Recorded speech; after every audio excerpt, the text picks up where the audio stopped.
Hello everyone, this is TransGoJoBot with Graf-X Motion, bringing you your first ever live stream. So we're going to go ahead and do an animation session today. Hello everyone, this is TransGoJoBot with Graf-X Motion, bringing you your first ever live stream. So we're going to go ahead and do an animation session today. Hello everyone, this is TransGoJoBot with Graf-X Motion, bringing you your first ever live stream. So we're going to go ahead and do an animation session today. Hello everyone, this is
Okay, we're going to try this again. Are you guys able to hear me now?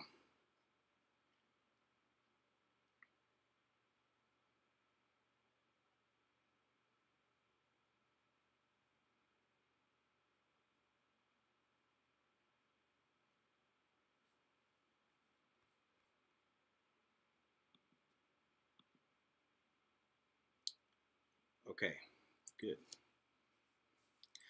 I'm not really sure how much of a delay there is for this setup through this software and then going through YouTube, this being my first live stream. So if this one's a little rough, guys, sorry about that. I'll do my best to keep things moving along and let you guys see everything. Hopefully you'll be able to see all the different stuff I'm trying to show you.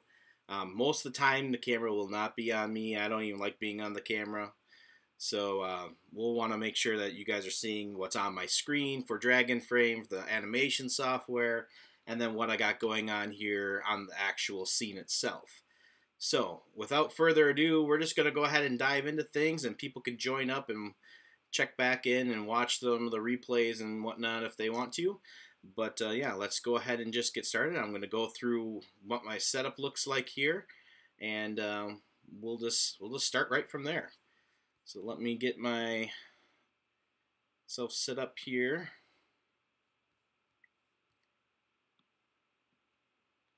Change my camera view. All right. So, okay. So as you can see, this is my scene that I'm going to be working on. I'm going to be doing a chase scene between Optimus Prime here and then Nemesis Prime. So this is part of my Swag Wave contest that I'm going to be applying for or putting in an entry for. And so what we're going to do is these guys are going to be chasing around the corner, and then we're going to drive. We're going to do something really simple today. Eventually I will do a transformation and make sure that you guys see exactly how I do transformations. I know a lot of people have been asking about that specifically. So we will definitely do that. And yeah, so basically we're going to go through some of this stuff here, some of the and then actually doing a transformation later. First, though, I wanted just to keep it simple. I wanted to go over Dragon Frame, make sure anyone that was interested in learning about Dragon Frame knows how I use the tool. Go over how I set up my camera, how I configure the lighting, because all these are very critical components to doing a real stop motion animation and making it look really good. So I wanted to share all that with you, and then that way you guys can hopefully take a bunch of this information and apply it to your own animations as you're doing them. So by all means, all along the way, I'll try to keep an eye on the live chat here, so feel free to ask questions whenever you want, and I will do my best to answer them. And yeah, what is Masterpiece Bumblebee doing in here? He's just sitting here because he just wants to check out what's going on. I don't know why. So he's just sitting here. So, all right, without further ado, let's go ahead and get started. I'm going to take the camera now, show you a little bit around the set and what we got going on. So, again, you already saw that here's the set here with Prime and Nemesis. So then over here, I have my Canon camera. I use a 700D.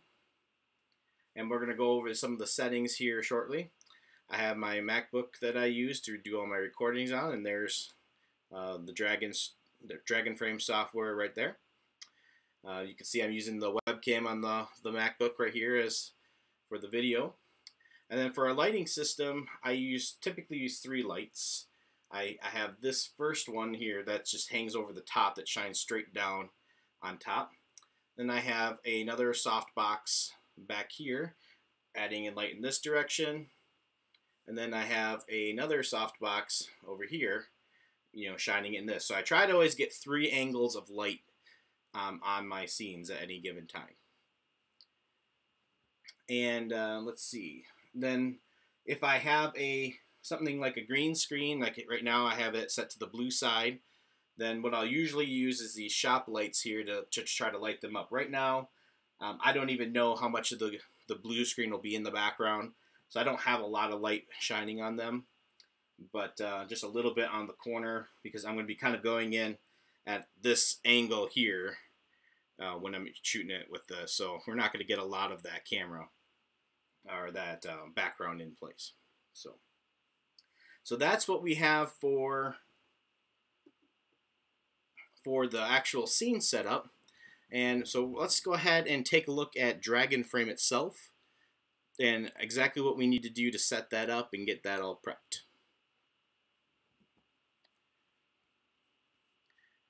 All right, so let me switch over here.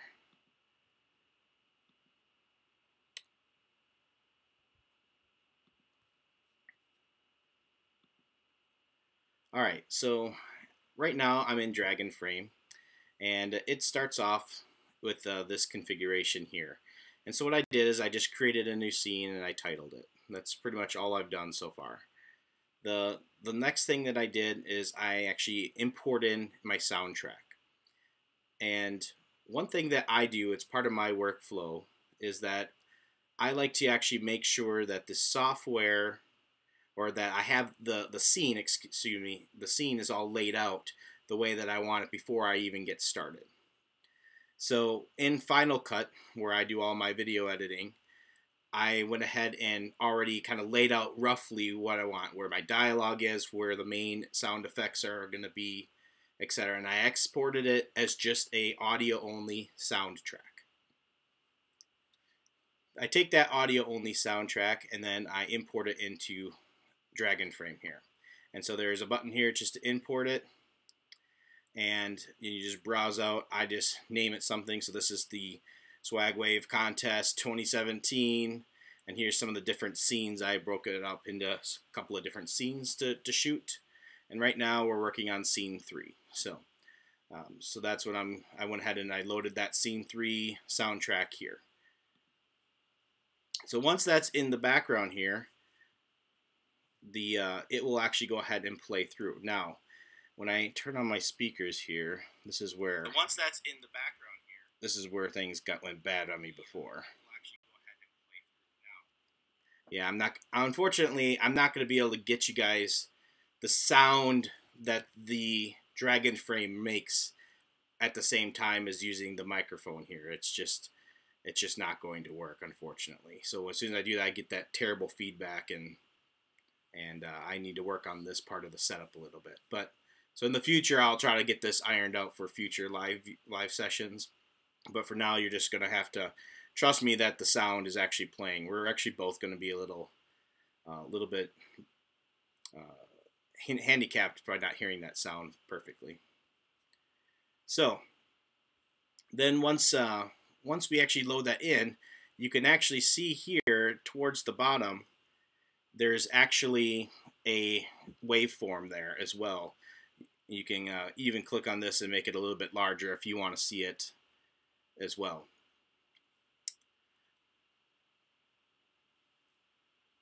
All right, and let's see. Just taking a quick scan over, see if we have any questions so far. I don't see too many. And hi to everyone that's in. I'm glad you all could make it. And we'll just go ahead and continue on. Okay, so this waveform then shows up there. And then it also shows up here in your sheet here. And this is somewhere where you can actually go through each frame that you're going to shoot, and you can even make notes, etc. in here to let you kind of know what's going on. So I make good use of this all the time, so we'll go over that as well here shortly. And then it's about setting up the camera. So now we're going to go ahead and get the camera configured. And let's see here. So we'll turn on the camera. And we'll turn on, connect it here. So capture it.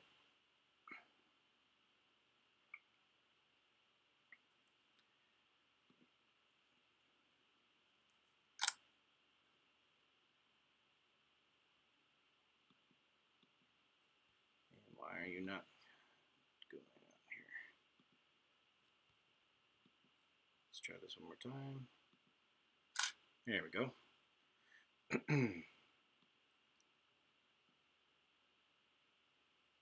Yeah, why didn't you work in here?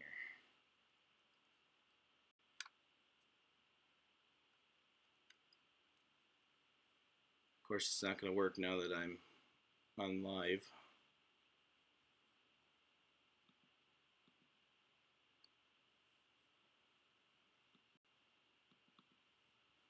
Come on now.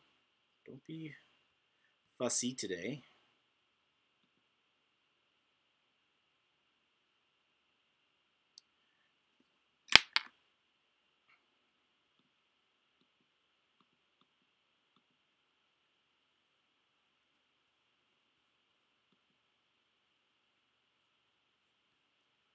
Sorry guys, it's just giving me a little grief.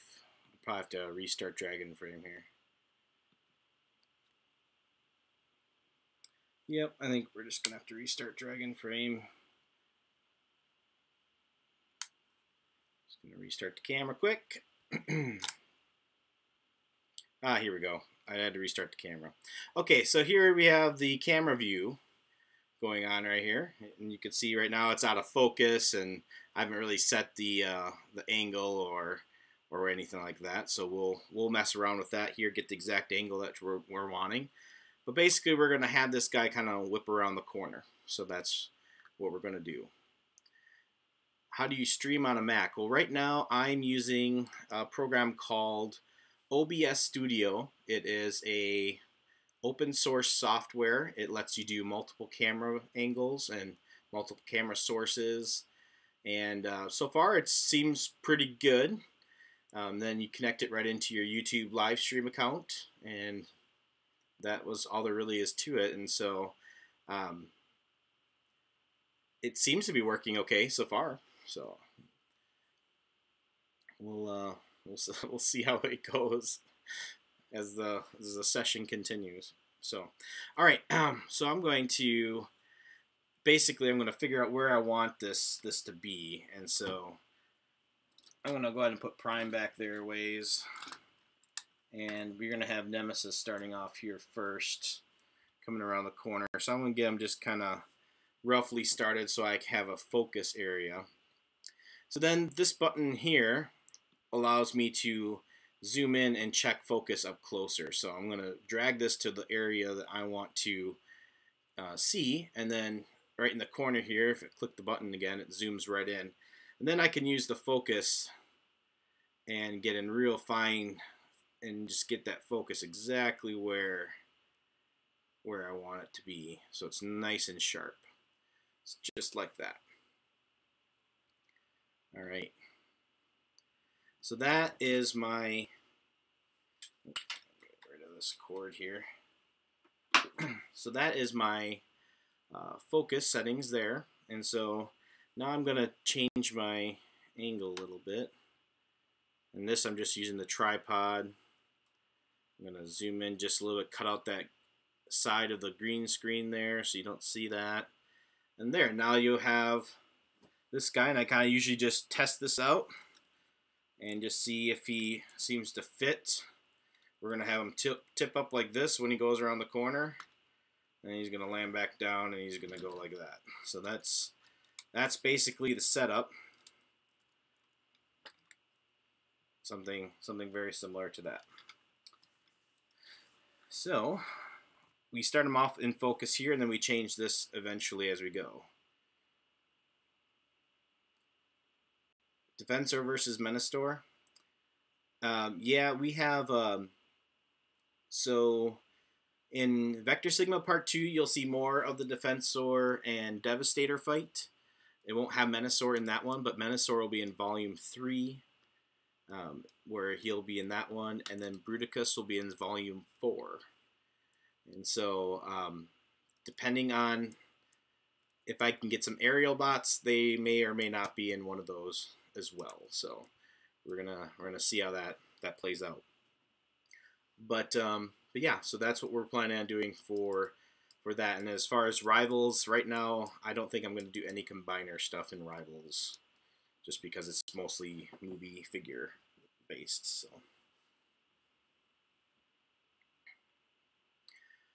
as far as is this staying up on my channel after I finish the live stream, I certainly hope so.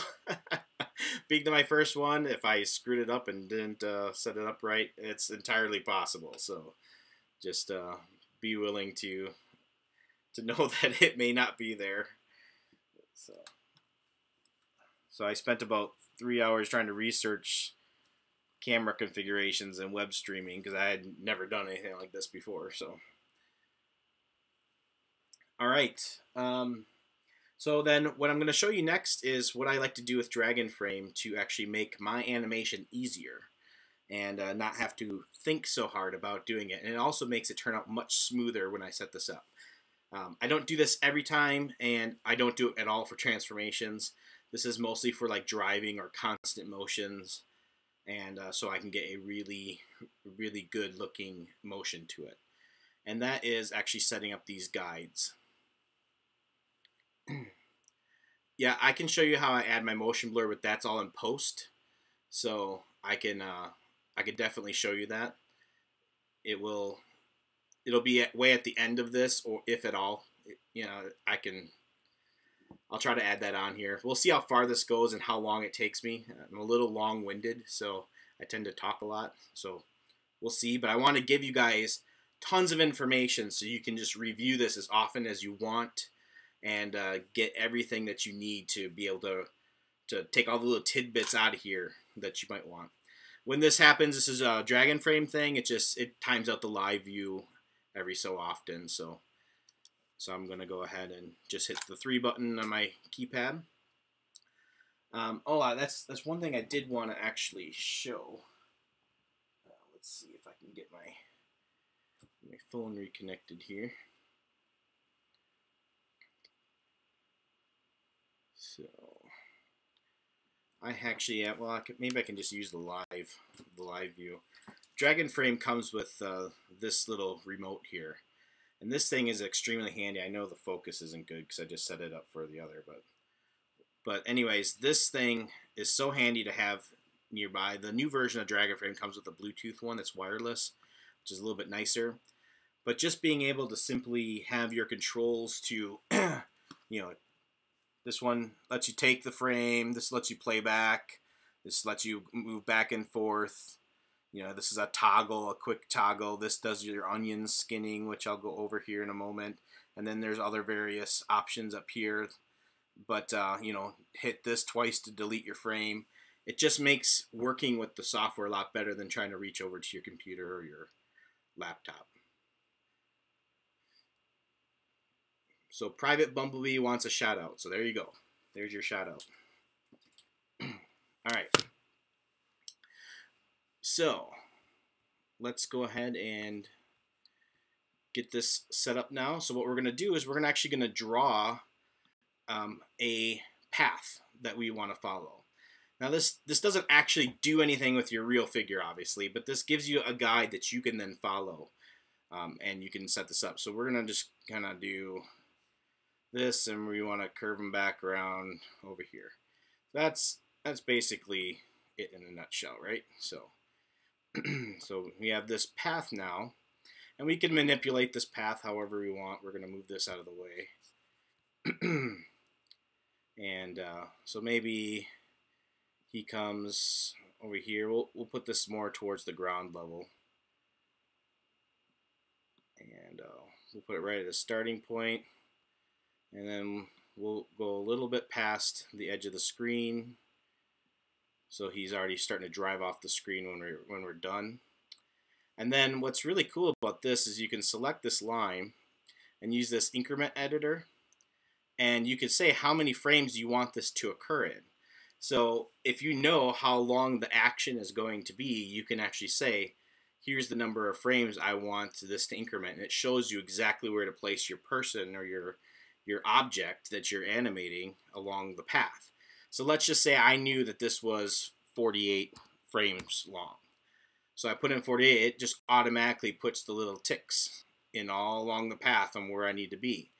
And what's really neat about this too is if you want to do an ease in or an ease out, so maybe I want them to go a little bit slower at first, so the distances are a little bit smaller. Well, then you can drag this graph, and as you can see, the tick lines start to move and they compress at the beginning. So that way you can do that. You can spread them out, you can pull them in, you can get your motion just the way you want it. In fact, I want it to start out a little bit faster because he's already in motion. And I want it to end a little bit faster as well. So I want it to be more compressed in the middle.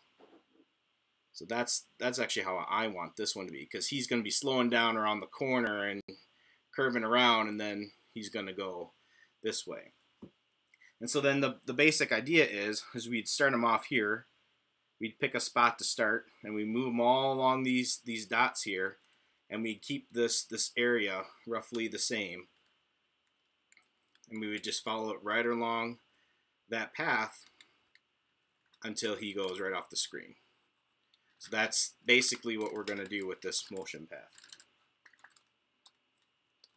And usually what I do is I just pick like something easy to see, like a front bumper or the edge of a grill or a light. You know, something like that will be what I would line these hash marks up with.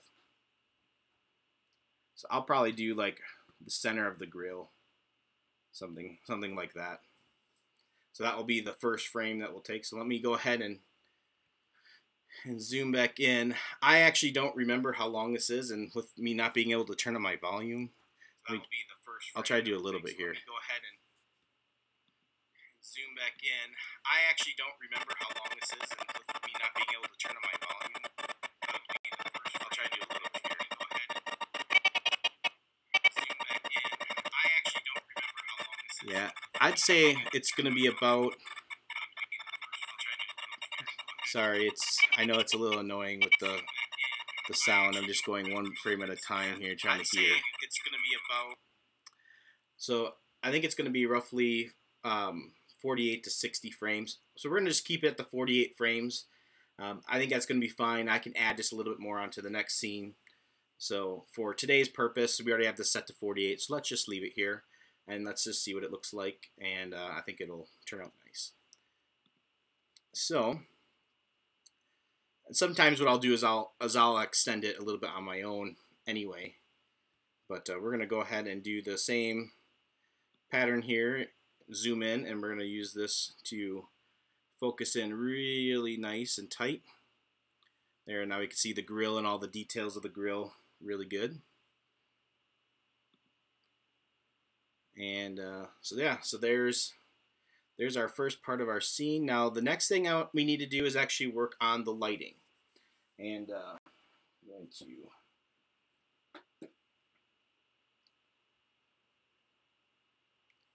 get my other camera back up and running here.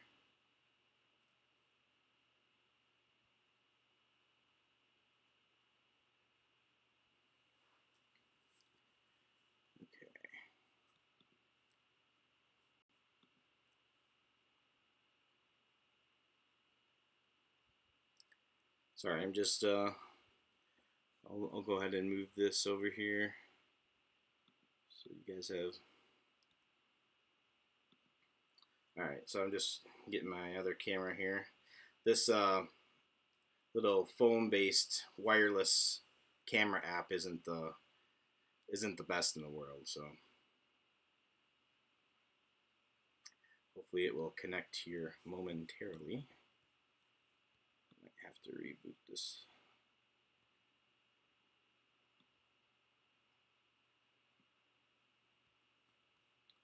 Yeah, let me just relaunch this here.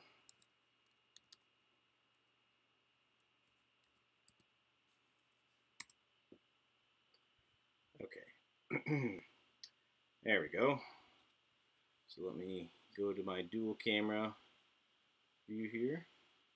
Alright, so we're back into where you can then see what I have here in my hand, my phone. So what we're going to do is we're going to start looking at the camera itself. Now, I don't know how this works for every camera that's out there, but basically what we're doing is we're going to use the light meter that's on this camera to help me keep my lighting in check. And so this took me a long time to learn, and I don't know why it was so hard for me, but it just was. But I had no idea what these meant at all. And so this is actually a light meter. And so I try to keep everything as close to the center as possible, the center dot. And when I do that, I get a nice brightly lit scene. And then if I want it darker, I would do that in post-production to actually dim it down. But then everything is vibrant and clear and sharp, and it's not grainy.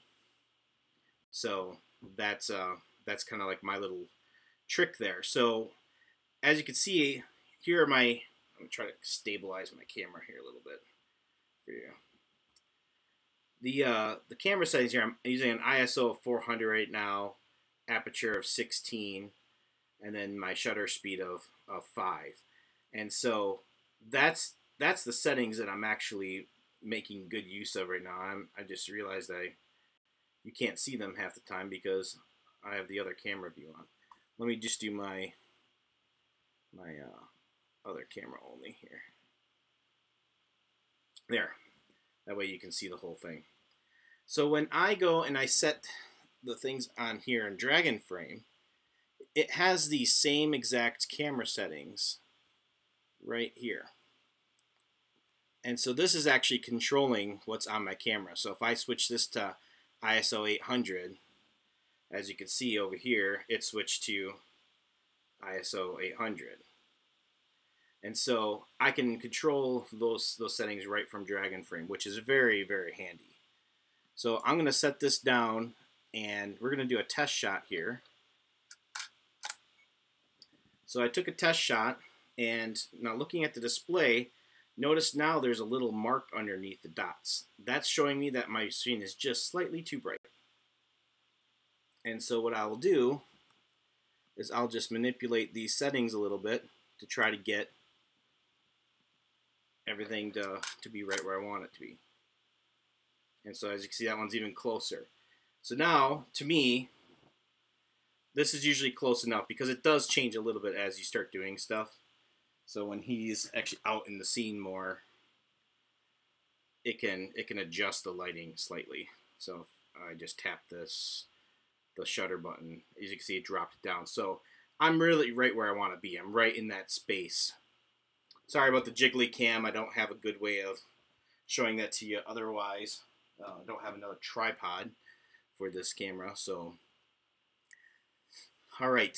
So with that being stated, so now we have the lighting is set the way we want it. We have a sharp focus the way that we want it, and I'm going to go right back over to my Dragon Frame software here one more time. Okay. So we had those couple of test shots that we took. We know we like the settings here. We got our focus all set. We have our, and we into the third tab here, and we had loaded into soundtrack, so we know what we're going to be watching or animating to sound-wise. Which again, it's a little hard with this setup being live. There's really not a lot I can do about that. For some reason, it's every time I have the speakers going up, it's just feedbacking really terrible. So I apologize for that, and I wasn't able to get the sound output correctly just through the live stream where I could still hear it too. So it's just one of those things I'll have to work on for future live streams. I'll get it figured out, but for this one, we're just going to have to kind of wing it. But luckily, he's just going around the corner right now. This is a real simple animation. For those who have joined in a little bit later, just wanted you to know that we will be doing a transformation animation. I don't know if it'll be this session. It really depends on how long this ends up going. But I definitely want to do one here really soon. And so we can actually go through that. But today was more about how I set up my scene, how I do the lighting, the camera settings, and how I work with the software. So that's what today is mostly focused on. Okay, so let's go ahead and get ready and let's animate this guy. So we're gonna take him just off screen to start. We're gonna back up to the beginning. If you don't know how Dragon Frame works, this little picture icon here represents where your camera is on the frame. So you can, wherever that is, so this is you can see I have this one selected, but the camera is really here. So if I took a picture, it's going to go where the camera is actually at. And I can insert the camera anywhere I want by right-clicking and doing inserting camera, and it could then change to a different location if need be. But for now, we're going to keep it right here. And so we're going to go ahead and just take a frame. I'm just going to go ahead and I'll just be using the keypad again, and I'm just going to be pushing this one when I'm taking the frames. So I always try to reset to the exact same position whenever I'm taking shots. So I'm trying not to change shadows or anything in the scene. There's lots of reflective parts. Even the plastic walls reflect hands. As you can see them in there. And so you gotta be really careful, and I get caught all the time seeing hands or flashes of different parts and stuff reflecting in there, and it's very, very frustrating sometimes. But I think we got a pretty good setup right now, so we're just gonna head in and get started. So take a frame. All right, so one frame has been taken. You can see it added down to the bottom there. And so what we're gonna do is just gonna move this guy. Like I said, I'm gonna do middle of the grill is where I'm gonna line it up with that line. That's how I'm gonna do it. So take that one here. You know what? Actually, I just realized I have him kind of on the inside. I actually wanted him on the outside, so he has a little bit more room to curve. So I'm gonna actually just redo these couple of frames just because it's super simple. And I'm just gonna delete and retake them.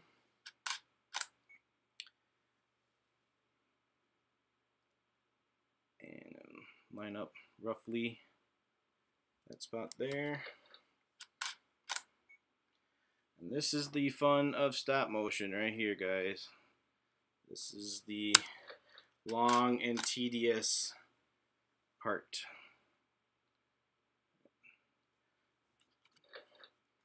But these little lines make it so nice because I don't have to sit there and think about it as to what it is. My children are very good at animating when they actually want to spend the time to do it, Micah. being that you are one of my children. Just saying.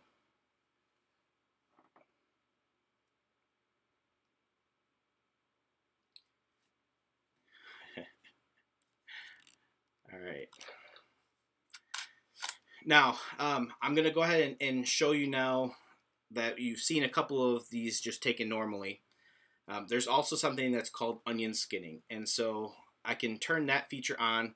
If you see this red dot here down at the bottom, this is showing you where the onion skin is currently. And when it's in the center, there's no onion skinning. So I'm going to move it over one notch. Now you saw the red ball move a little bit to the right. So now when I move the next frame, there's actually a ghosting involved. And you can see the previous one overlaid with the current frame. And that is how you can, if you don't have any type of guidelines, this is exactly how you do it so you know how much space you're putting in between each motion.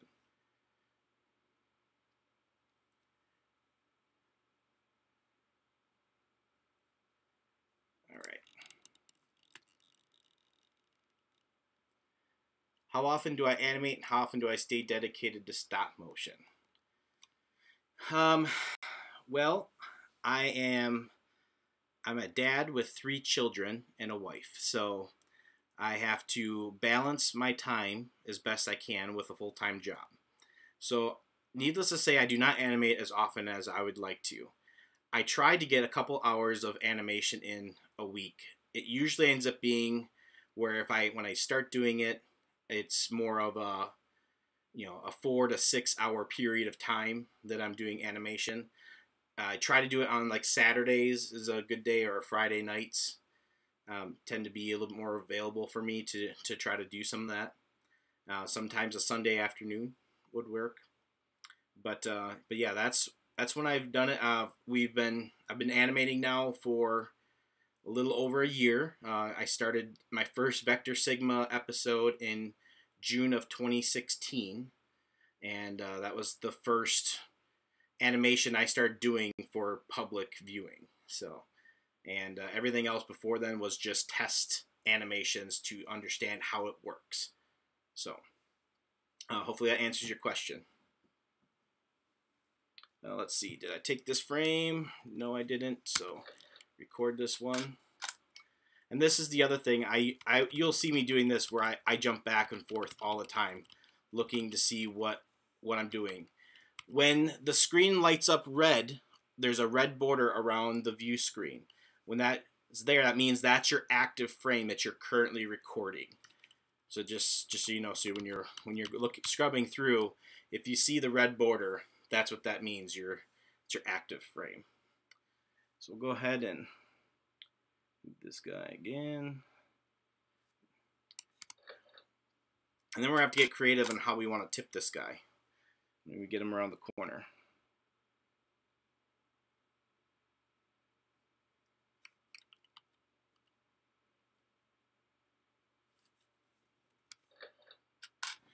And then at any time you want, you can hit the play button. You can see what you did. As you can see, there's not much to it right now, and he's moving pretty quick. So.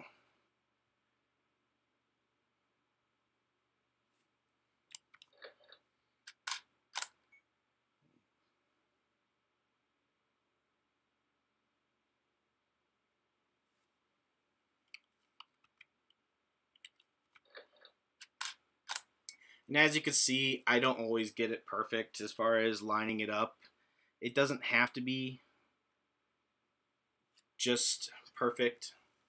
Animation, stop motion is actually a lot more forgiving than you'd think it would be. But try to line it up. Now it's going to start slowing down here as we're getting around this corner.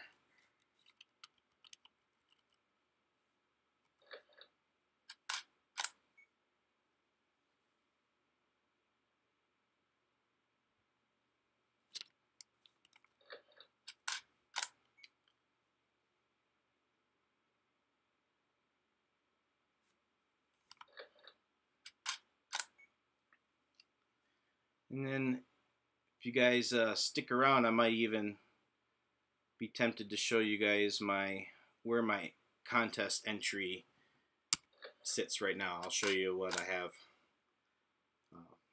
have already recorded. The contest for the Swag Wave contest ends on August 20th, so I will have to I'll have to have whatever I'm gonna do done by then. So I'm gonna start having them starting to turn inwards now.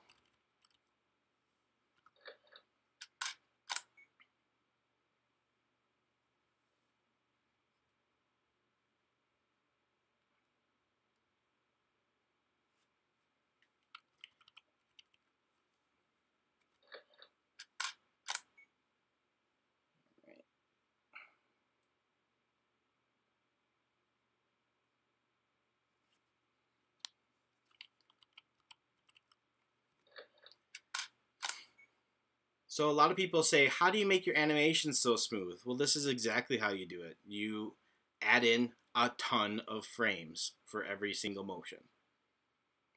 There's not really a real secret to it. It's really about animating and adding in a lot of frames. And it can be quite difficult to do, especially in transformations. And I struggle with it all the time, just getting the timings down right.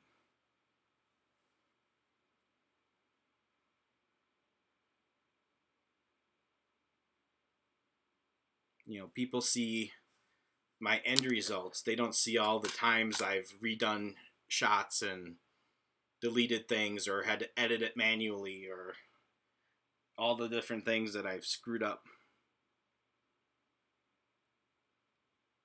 I'll give you a perfect example. I'm working on Vector Sigma Volume 2. Spike is in the trailer with Bumblebee and he's telling him all about how he found the key to Vector Sigma. And I recorded hundreds and hundreds of 24 frames per second frames of Spike talking, doing little hand gestures, etc.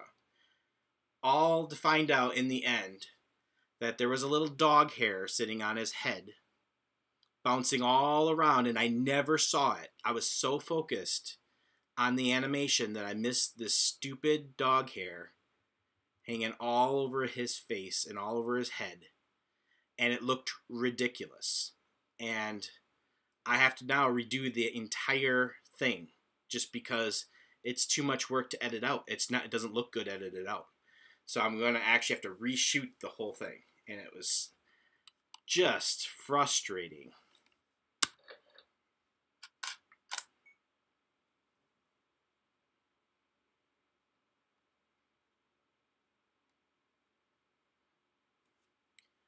Now we're going to have to start turning them a little bit more drastically.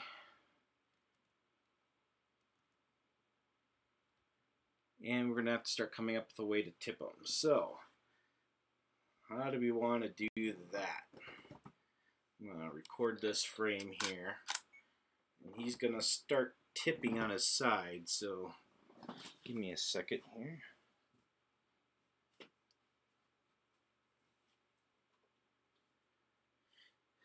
Alright, so there are tons and tons of ways to do things, and there's no right way to do this. You could do anything from a stand, you could use wire, you could use anything you want. It doesn't matter what you use to get the picture. It's just a matter of you getting the picture. My thing of choice is putty. This is what I use all the time. There, let me. So this is a blob tacky putty. I think I picked this up from maybe like Walmart or Target or something. So, and I use this for all my stuff all the time.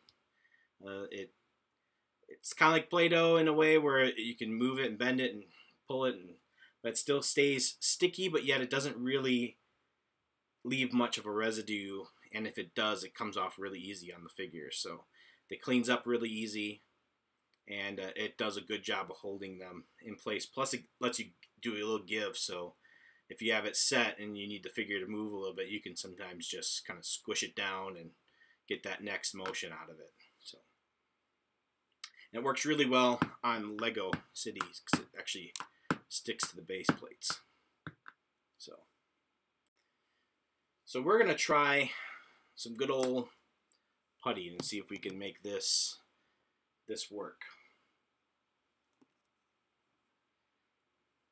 This is the experimentation phase of stop motion. Sometimes you just gotta see what works and then redo your rig the next time. So let's go ahead and let's see where we're at. He's starting to curve in. I think he needs to get a little bit more into his turn before he would lift up. So let's go ahead and let's get him another couple turns here. Alright, now the other thing is now that I'm starting to get closer to the camera, I need to start thinking about focus again, because since I'm using manual focusing, I have to change this every time that I need to change the focus. So I'm going to go ahead and I'm going to flip back over to my other camera screen, go into the same focus area. I'm going to check out that grill because that's kind of where I'm focused in on. And right now it looks pretty sharp here. It's getting a little blurred on the front corner. So it's just starting to get out of the focus range. So I'm going to slightly adjust the focus here just to make that a little bit sharper, just like that. And I'll check this every few frames throughout this to make sure that it stays in focus as it's moving around the corner.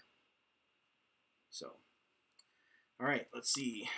Did we record that one? We did not. So, all right. So, do we want to start? Did we start lifting up yet? No, I'm thinking a little bit later yet.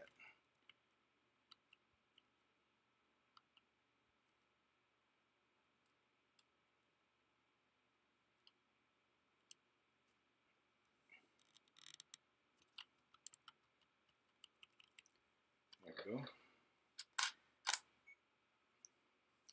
All right, so we're gonna try it from. I'm gonna try putting the putty on the back side and actually just using it to stick to the guy and to the figure, so that way I don't have to edit it out underneath. So we're gonna try that way first. If that way doesn't work, we'll go ahead and put the putty in the front, and I'll just have to edit out to take a clean pick, and then we'll have to then edit it out after the fact. So, which I try to avoid editing at all costs. So I'm gonna just kind of make this kind of into a little bit of an L shape.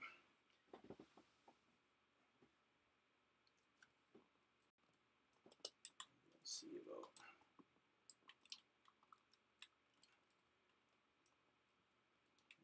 that spot's not going to work.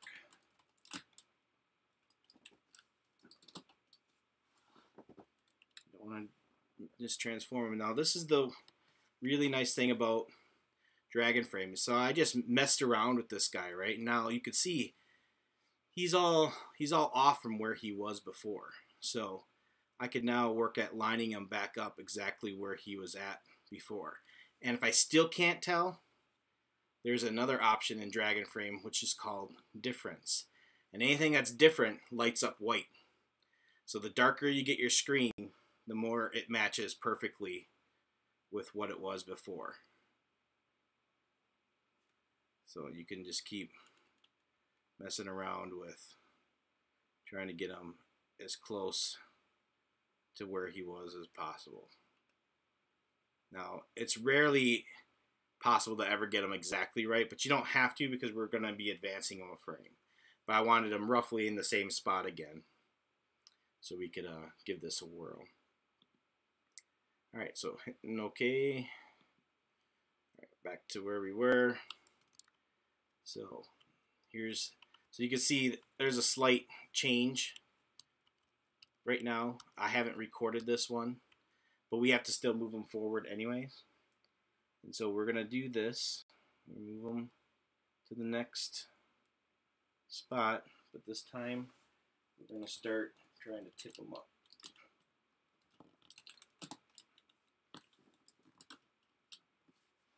I just gotta get a little bit of lift. I don't gotta get much.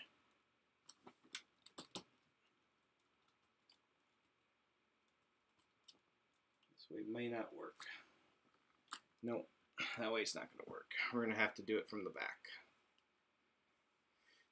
Okay, well, that's why you experiment, because you just never know which options work and which ones don't. So I'm gonna roughly line them up again.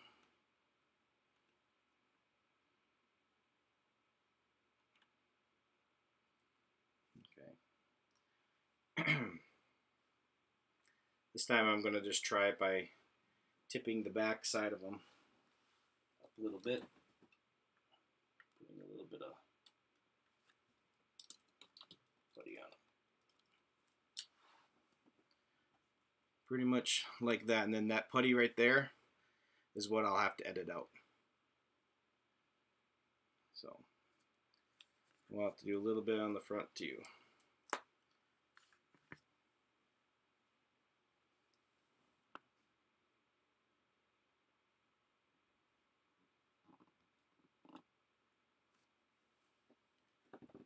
You know, if I get this one in there far enough, I might be able to hide that.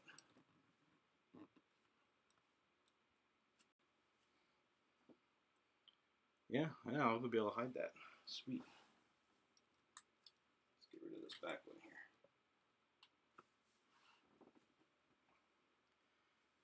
here. You know, do the same thing with the back.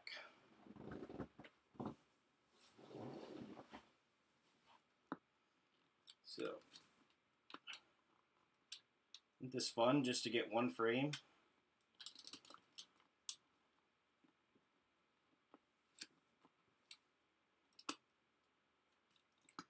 This needs to be thicker.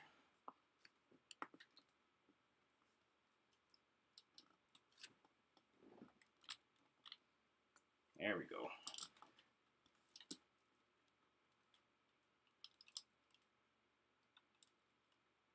Come on now.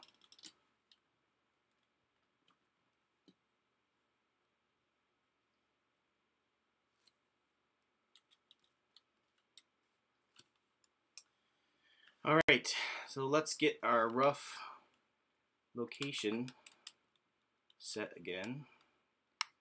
So here we are. He's going to be coming forward. He was there. We need him. There. Move this side tilted up.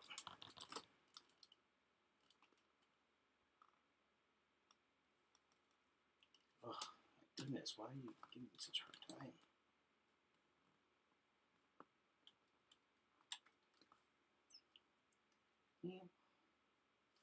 Here I thought I had it. No issues too.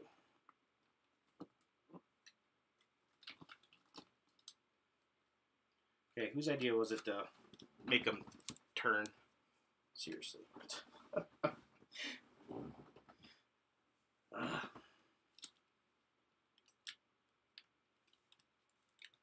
collapse that. So, when in doubt, pick them up, fix them. Alright, so here's what we're going to do. We're going to preset this the way we want it over here, so it does what it is I'm looking for. Alright, so there's that. Get this guy sit right here. There we go. Sometimes you just need to work with them a little bit more directly. And this is where, without drag and frame, finding where this goes is very, very difficult. Alright, so let's just see.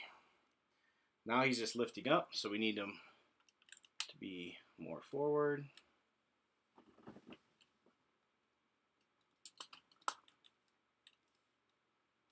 This one fell down. Again.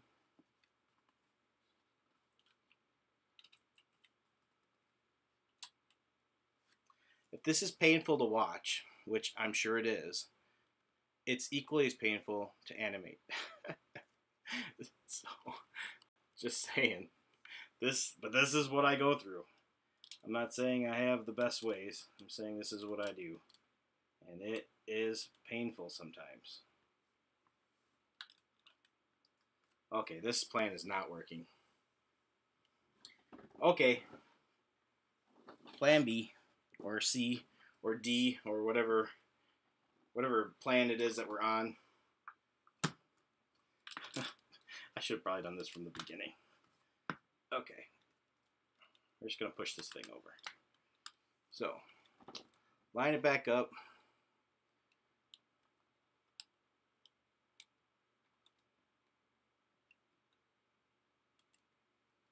Get it roughly in the right spot. There we go. Animate it forward.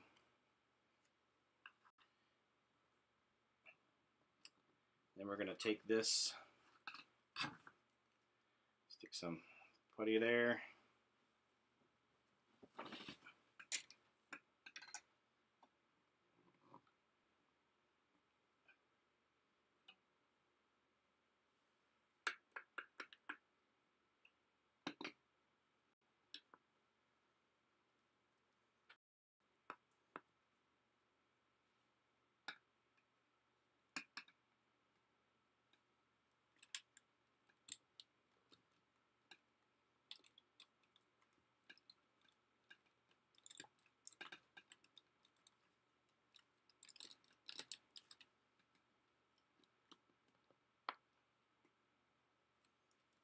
If it doesn't work back here, we will then put it right on the side.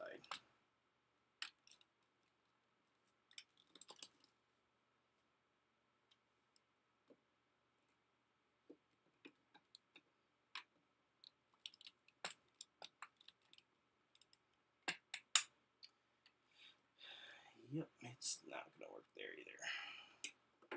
Alright. That's fine. We'll just find the method that works. Looks like that's going to be the winner right there, folks.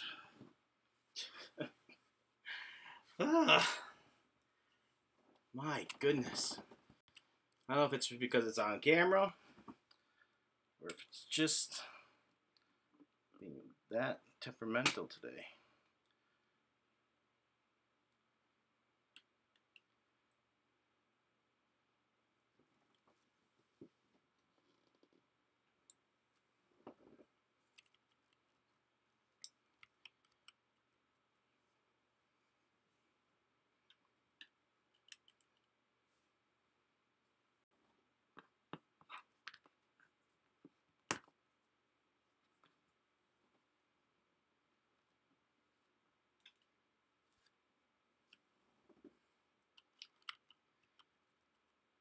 Okay, here we go.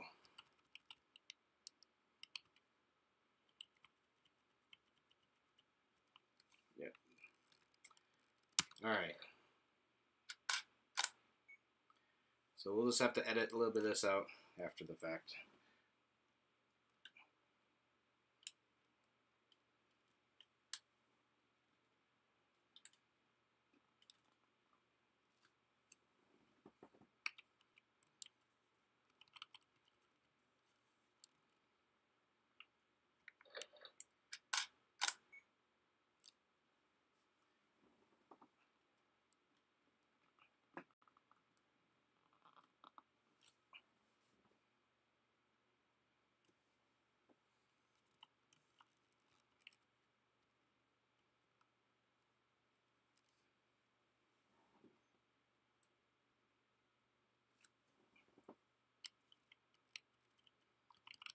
That looks good.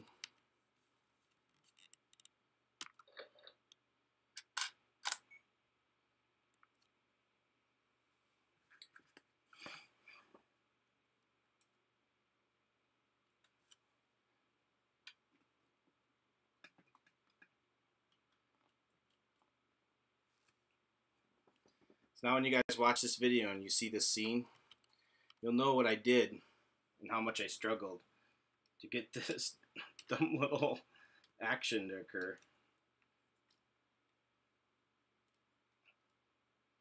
Come on now. So I like how it's sliding down right now. I'll fix that with putty. Everything's better with putty.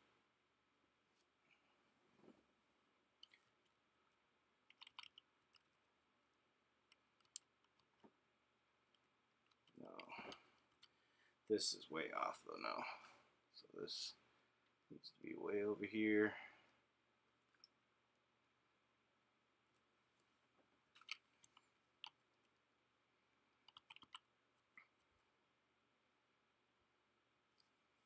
Kind of went down, so it needs to.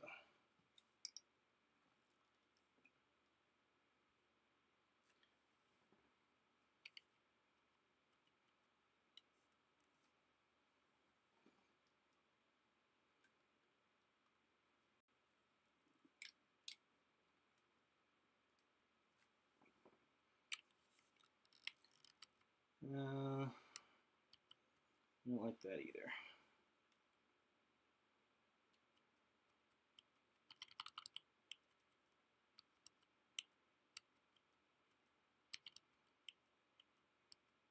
Okay, that's pretty good.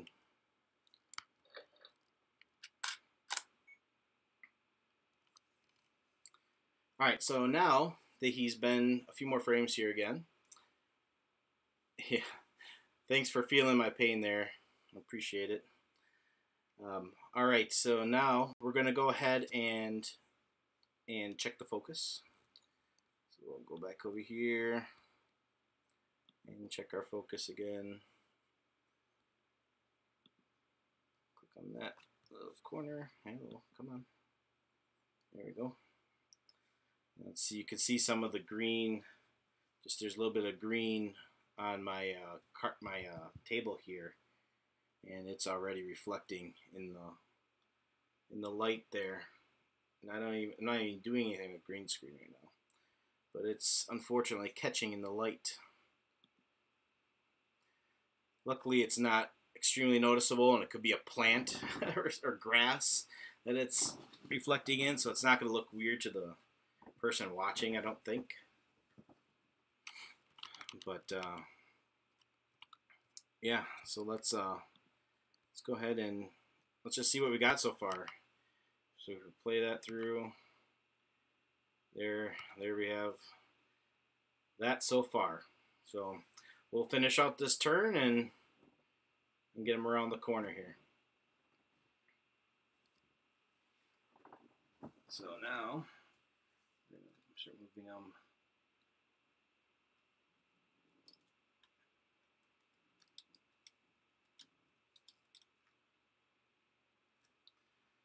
That way, but now I turned them too much.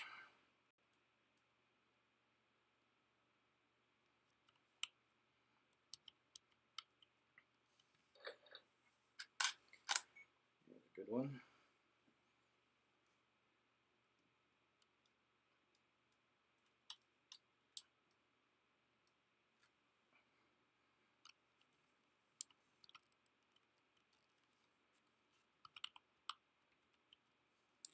As you can see, sometimes, you know, I had the line there before. But I appreciate the deserving more subs. I couldn't agree more. So, but appreciate that sentiment. I'm sure over time, subscribers will come, you know, as long as my stuff stays good. So I don't think it'll be a problem.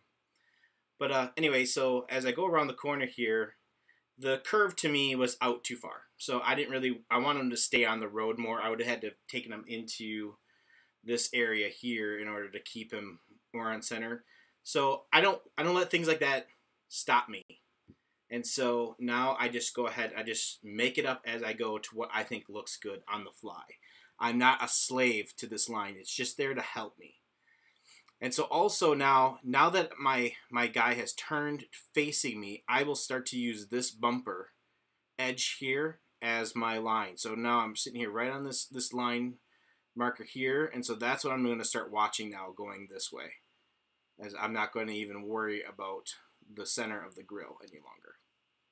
So as long as he basically looks like he's actually making the motion here, then we'll be fine. A little bit of a bump up right on that one spot. It looks like you kind of hit a bump, but I think it might be okay. We'll find out once we get this thing going full speed. So let's go ahead and record this. And we'll go ahead and slide this guy forward.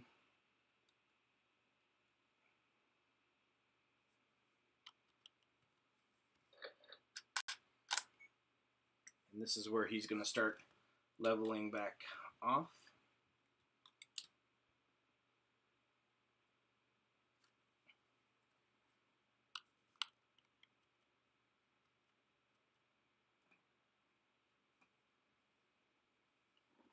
Not quite.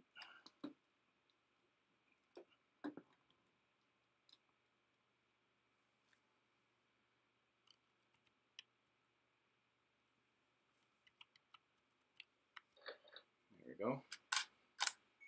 And I'm going to have to start checking the focus more frequently now.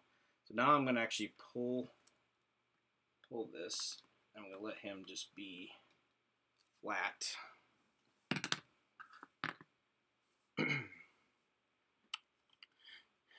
And I'll go ahead and advance him the next marker.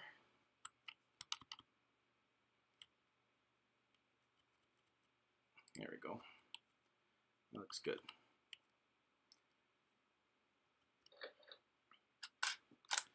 Alright, so I'm going to go ahead and position him in the next spot, but then we're going to check our focus before we advance or actually record the frame. And as you can see, I don't know if you could tell from your view, it's kind of zoomed out a bit, but it's definitely getting out of focus, I could tell. So as you can see, it's definitely blurry once we get in closer. So we're going to sharpen that up. That looks mucho better. Jump back over here. Now we'll record that frame. And this we'll probably have to do every frame or two now. We'll have to check.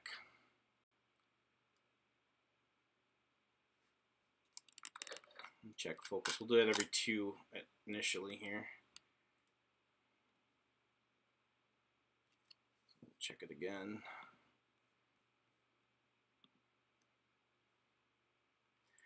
I don't like messing with the focus often because you have to touch the camera to do it, and I try to avoid touching the camera as much as possible. But sometimes you don't have a choice.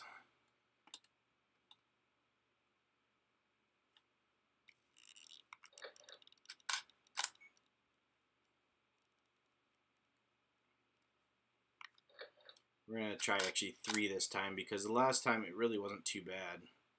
I probably didn't have to adjust it.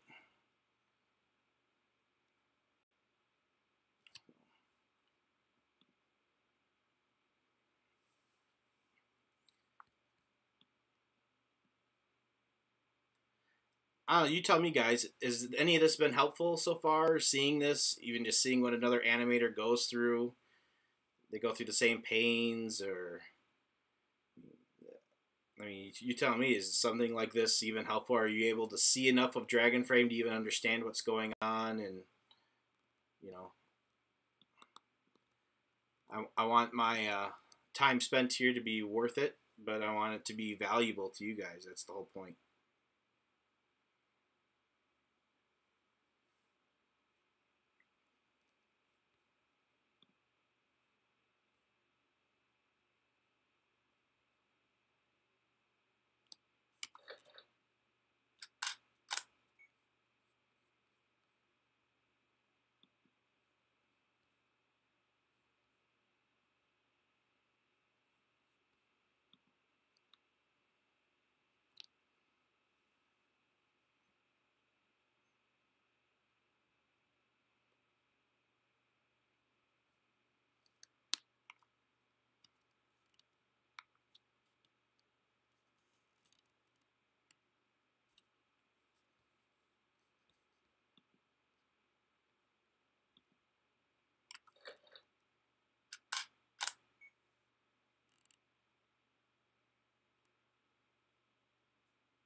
Should have checked my focus that one, so we'll delete that frame and replace it with this focused frame.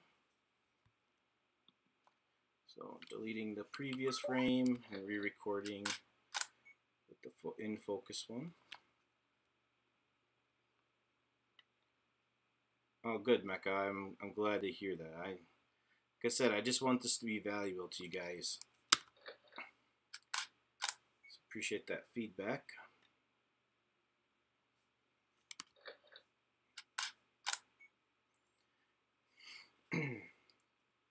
Start thinking of questions if you guys have any questions, either on whether it be my upcoming projects, whether it be any of my stories, whether it's you know, voice acting, whether it's how to set up the camera or camera questions. I mean, I'm not a pro, so I can definitely do the best I can to help out. If you want me to go over my lighting more or anything you guys can think of that you want asked, now's a good time to start thinking about those questions, because I'm about to open it up for Q&A.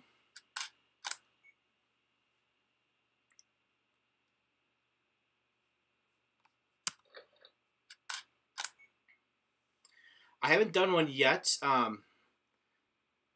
I'm a little ways away from a transformation in my recording for this setup, but there's actually a point where Prime's going to come around the corner. Something else will happen in between, and then Prime's going to catch up to Nemesis, and it's going to ram them, and they're both going to transform together at the same time, which is going to be extremely difficult. Getting both of these guys to transform frame by frame at the same time together while looking like they're crashing into each other, that's going to be a tough one. But that's what I'm about to do. So if you want, I can keep the live stream going through that part too. Otherwise, I could start a new one when I get to that start. I have a section I really should do in between. But if you really want to see it, I'm willing to show it to you guys and go through it. So you'll just have to let me know how valuable that is to for your time. Obviously, being on the live stream, it does make things a little bit slower for me, a little bit harder, but it's not the end of the world either. So now that I'm kind of off screen, I'm just going to kind of see roughly and how much I'm advancing each of these frames here, and I'm just going to basically continue it on. So I'm just going to manually, so about a mirror's width, and I'm going to slightly space that more so it looks like he's going faster as we go here. So slightly more. And at this point, I don't care if it's out of focus because he's going off screen. So it doesn't really matter to me if it's out of focus at this point.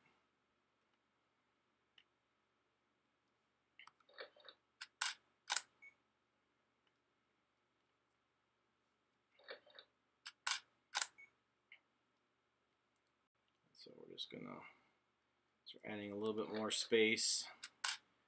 So it looks like he's zooming past the camera a little bit faster.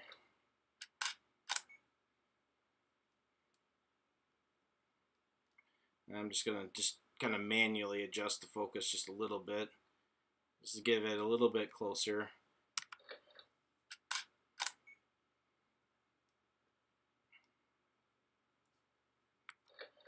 Now I'm going to be watching the smokestacks for finishing this out.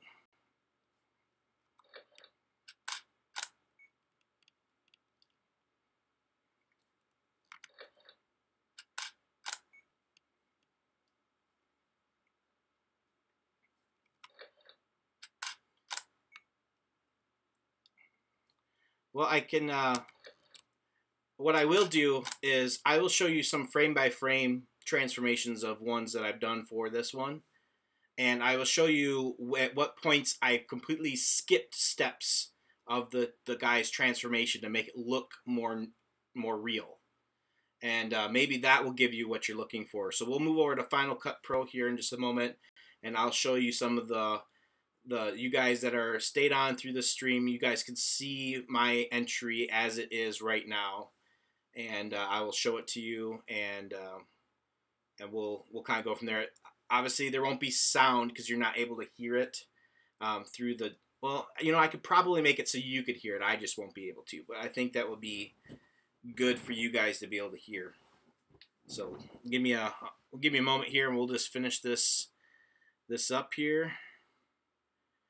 And he's almost off the screen.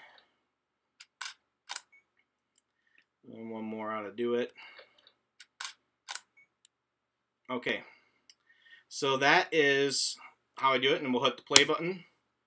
And so there he went around there. So now, in my opinion, looking at that scene now, it looks to me like it bounced up and jumped too quickly. So he went kind of fast at first, and he had this kind of jerky bump.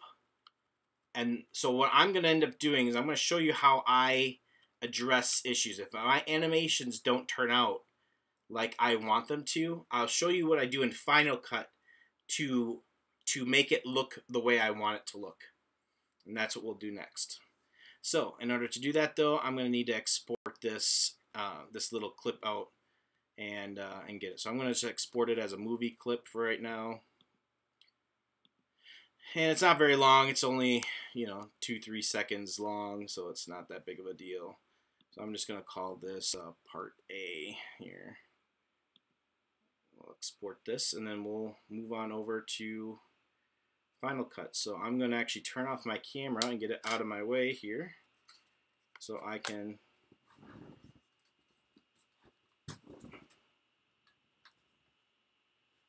get a little closer to my laptop.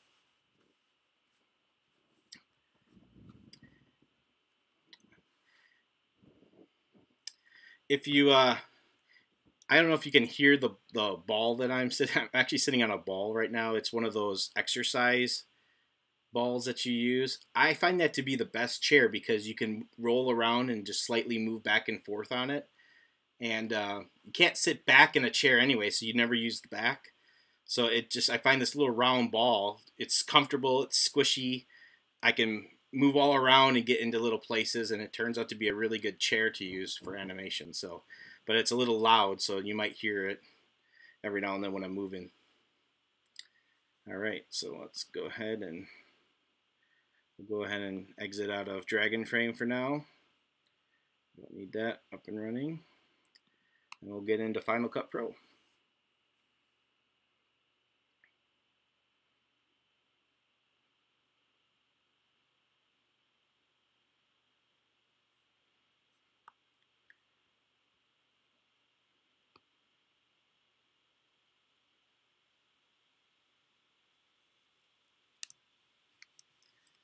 All right, so we'll see how my computer handles running Final Cut.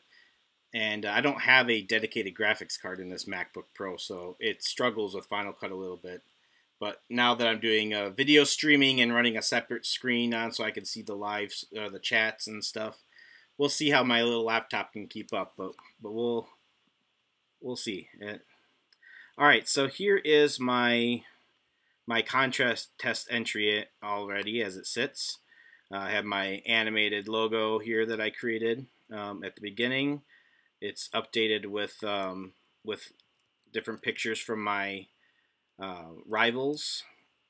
So every time I release this motion video, I'm gonna add stills from my previous projects into it. So it will be hopefully a different looking logo every single time you see it. Is kind of my plan. So then I have a little section here where let me do this so you can actually see this a little bit better. Oh, and I was going to adjust the sound for you guys.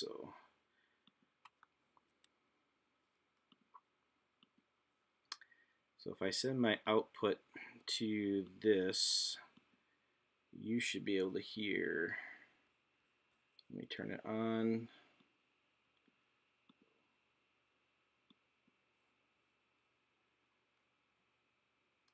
All right, you guys should hear the scrubbing of Final Cut now, right? Yeah, assuming you guys hear that.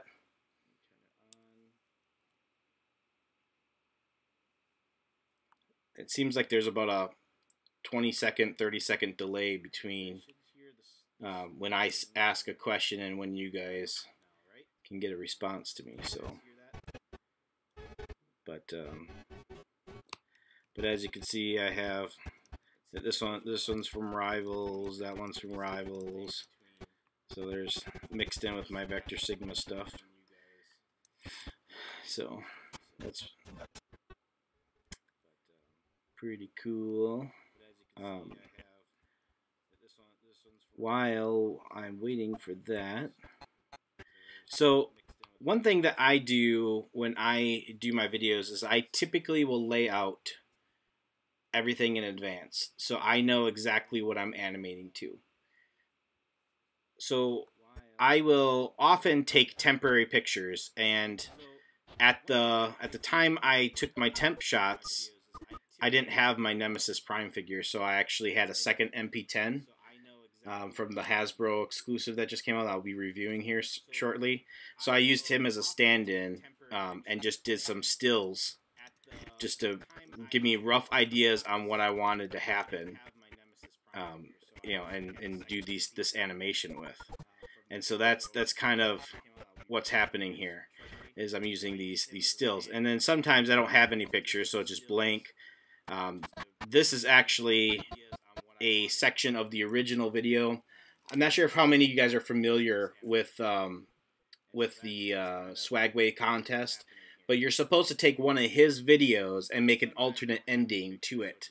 So he had a video of Optimus fighting Nemesis, and this was the ending of it. And Optimus came up here, and then he crushes the Matrix, right? And that's how the video ended. Well, in my version, I'm going to go back and make it where Prime couldn't crush the Matrix and what happens after that.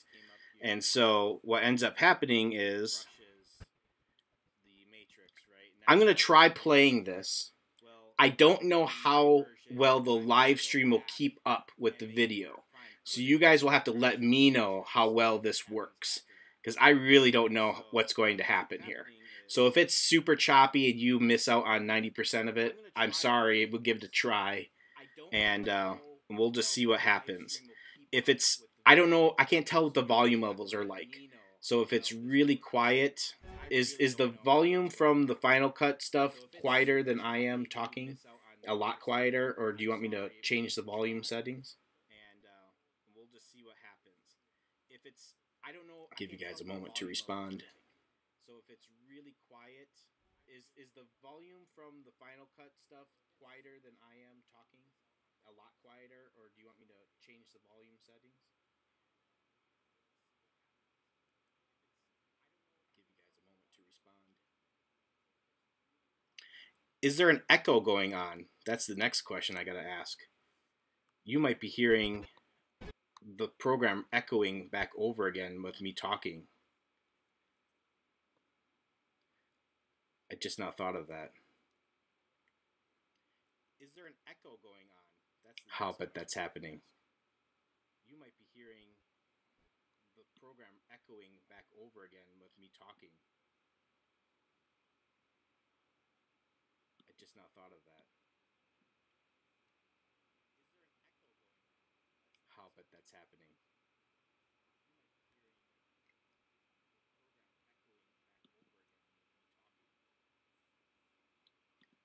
Let me just check a setting here. Sorry, I didn't mean to make this into a big deal.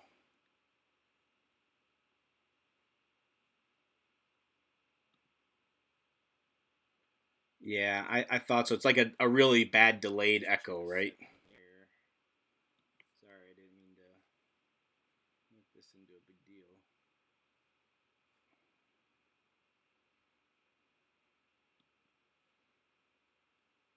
Yeah, I thought so. It's like a really bad delayed echo, right?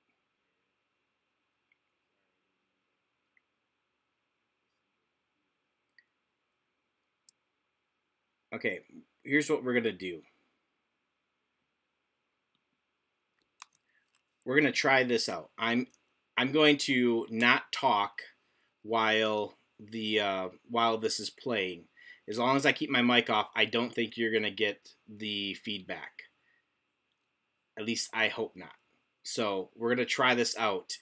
If you start getting duplicated audio, I'm sorry. This is something I'll figure out for the next live stream, and I'll get all the sound issues all worked out. But I'm trying to show this off and show you guys a little bit about this. So hopefully this will work. We'll give this a quick whirl and see what happens here. So give me just a moment, and then we'll start the show.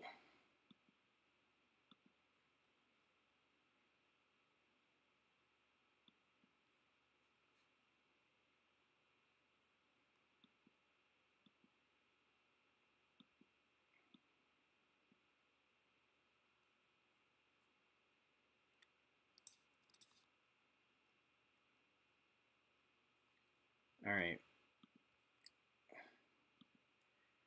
Here goes nothing. So we're gonna give this a whirl.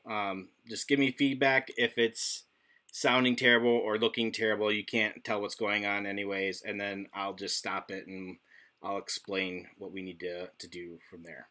So, all right, here we go. Mute myself. Whirl. Just give me feedback if it's sounding terrible or looking terrible. You can't.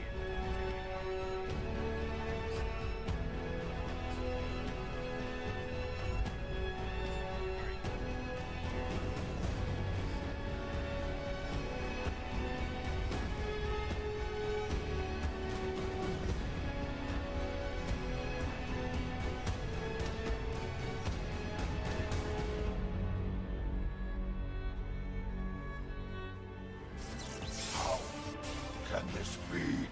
The darkness will never win. Imposter.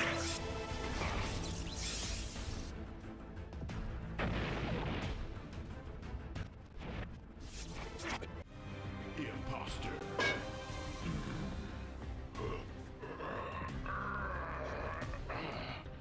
What?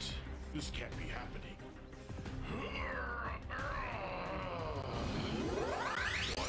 What's happening to me? I am Nemesis Prime again. Now it's time to smash and crush this Matrix.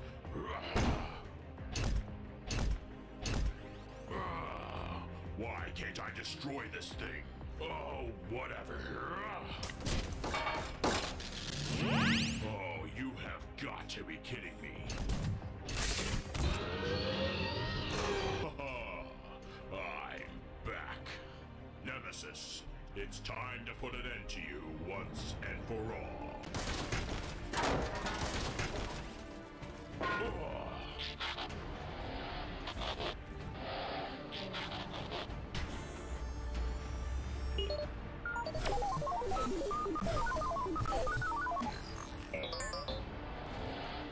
Well, I'm out of here. Hey, Nemesis, get back here.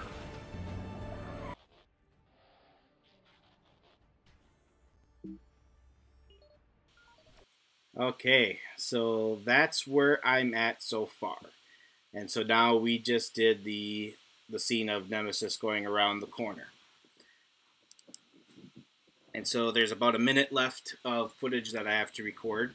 And I have basically this weekend and a little bit of next week to do it. So, as you can see how long it takes me to do even a small scene, this is not a short task. So, did that play okay for you guys? Were you able to see enough of it to get an idea what was going on?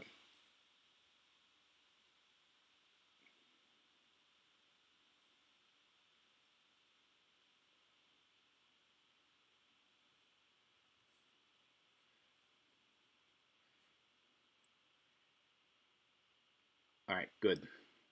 So a couple things I wanted to highlight here, specifically regarding the transformation. Let's see, I had the... So here we have the shot of Prime about ready to transform into his vehicle mode, and I want to highlight kind of how this works.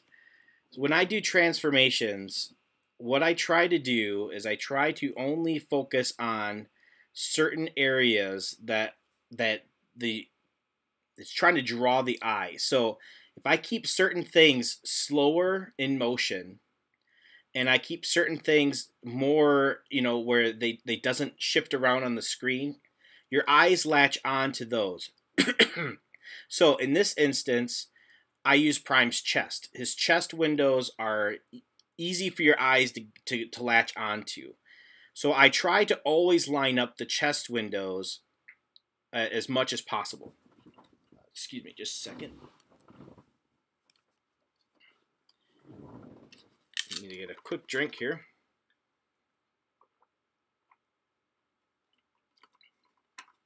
All right. So that's what I really focus on when I'm lining it up in Dragon Frame. Try to keep those windows as constant as possible. Obviously, if he's turning, they need to turn, but they should stay in a basic focus. So I'm going to step by step frame this here.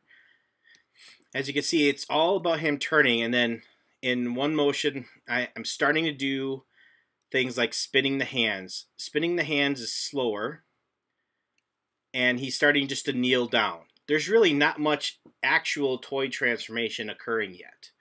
He's putting his head down, he's leaning forward as if he was actually transforming. And so this is what your eyes are seeing. Your eyes now can see that transformation has begun. It hears the sound that transformation has begun. And now your brain is saying, oh, he's transforming. What you don't need to do is show them every step of the transformation, because if you do that, it actually takes away from the experience of the transformation, and it looks wrong. So now I'm going to do another frame, and here he is, still just leaning forward, and you could see his waist piece is still facing forward. He's still got his robot mode grill, all that is there. Hey, how's it going? All right, and then the next frame here, in one frame, his legs are transformed, and his whole chest lower section is all transformed in one frame. His wheels have been rotated down. His real grill, I guess, for his truck mode is now exposed. His legs were completely flipped around and transformed. Everything done in one frame. But I lined those windows back up, and I put the arms in roughly the same position, and now it's hard to see the change between these two. And when you're watching it at full speed, you just can't see it. So then all I'm doing is I'm animating the last portion of the transformation. Yeah, I will review Wave 3 Bumblebee as soon as I get one. But unfortunately, I haven't even found Wave 2 figures out there yet in the stores. And I'm not like those other reviewers that tend to buy every one of their toys early or can get them for free sent to them. So I'm just a small fry. So unfortunately, I got to go to shopping at Walmart and different things like most people do. So until it's in the stores nearby me, and there's nothing I'm going to be able to do about that. So, but as you can see, this is how I do transformations right here. And then what I spend a lot of time making small motions at the end so it looks like he's transforming. It's not about actually doing the toy transformation. And I spend time moving little things like these lights towards the bottom right here. And then at the end, moving out the mirrors. So that's the trick to it. You don't show the whole toy transforming. And that's how you make a cool looking transformation.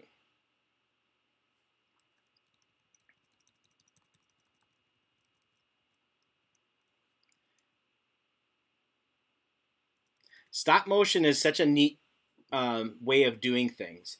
And you could totally cheat the system. And that's what actually makes it look really cool, is when you do stuff like that. even like digging in. I mean, I'm just adding bricks here in random spots each frame, and it looks like it dug into the ground. All that stuff. It's just little things that make all the difference when you're doing these transformations and things like that.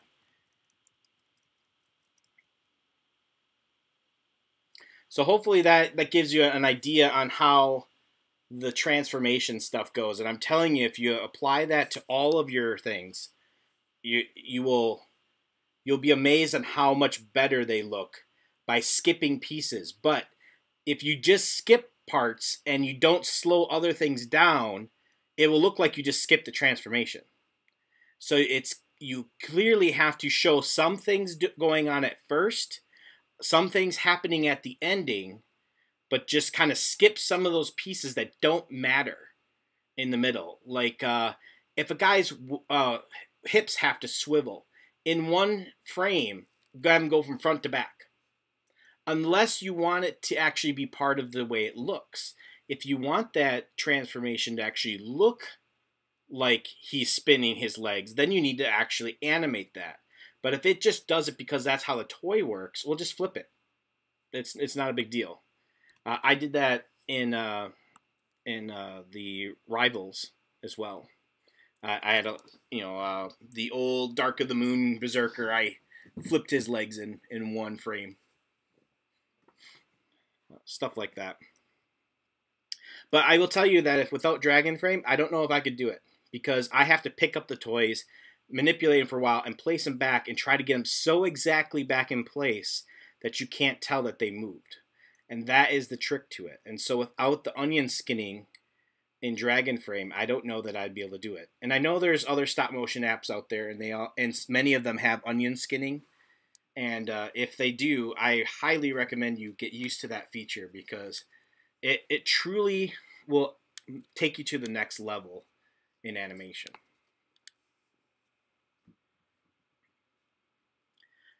All right, and then I have my ending, and I got my little ending piece here. But yeah, so that's this right here is what I need to fill in yet, is all that for animation here. So let's go ahead and take a look at that Prime one that we just did, and I'll show you what I think is wrong with the animation and how I go about fixing it.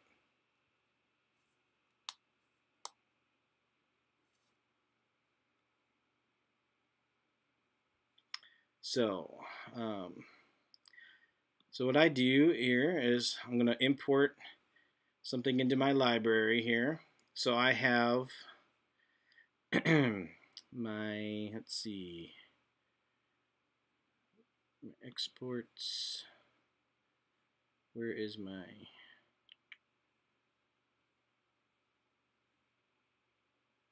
Oh, let me make sure I actually exported that to the right spot.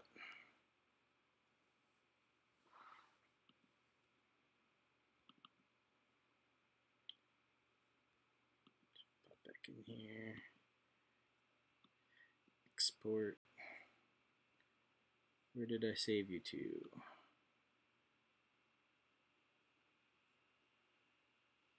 Oh, I accidentally threw in my reviews folder. No wonder I couldn't find it. Oops. No worries. At least I know where it is now.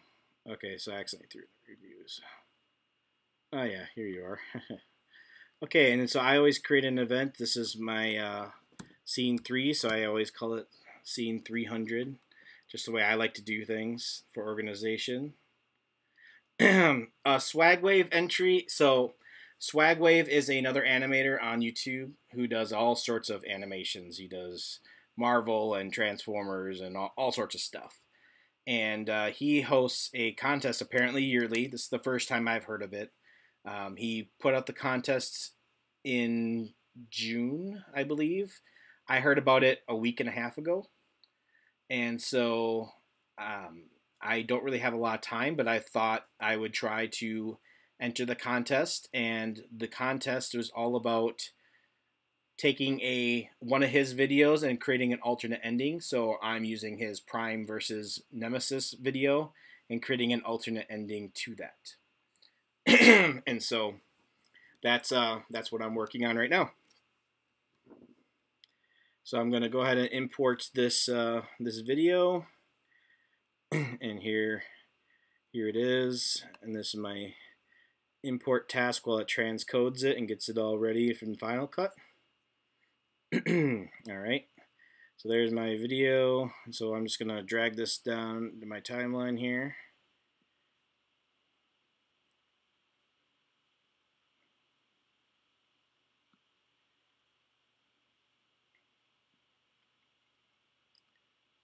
Thanks, appreciate you loving the channel.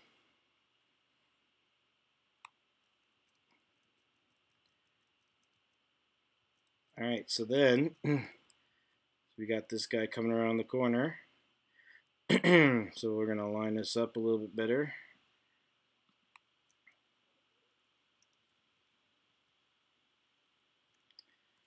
And in fact, I also have, I finished scene 2. Let me go ahead and import that one as well, because I actually finished that one.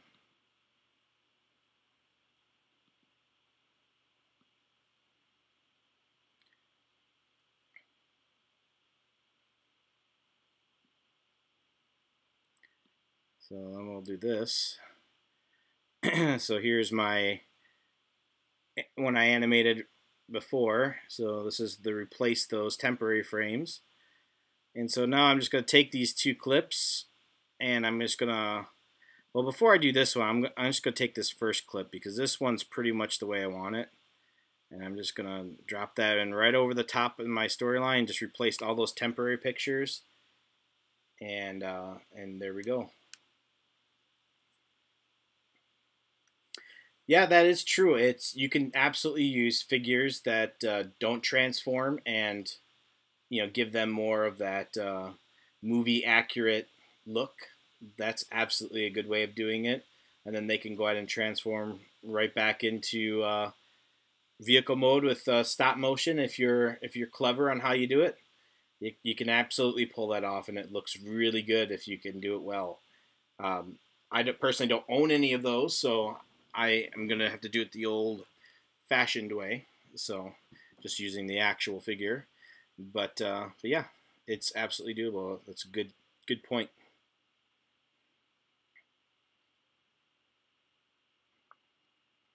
All right, so when I get to the first raising up of this, it feels like it's too fast to me. So I'm going to actually cut this video right at that frame, and then I'm going to find the ending of that right here, and I'm going to cut it again. And so now I have this section, segmented out from the rest of it. So I'm going to go ahead and drop this guy down to my storyline, because this was an okay speed. And so, but here I want this to last longer. So I'm gonna use my retiming tool here in Final Cut.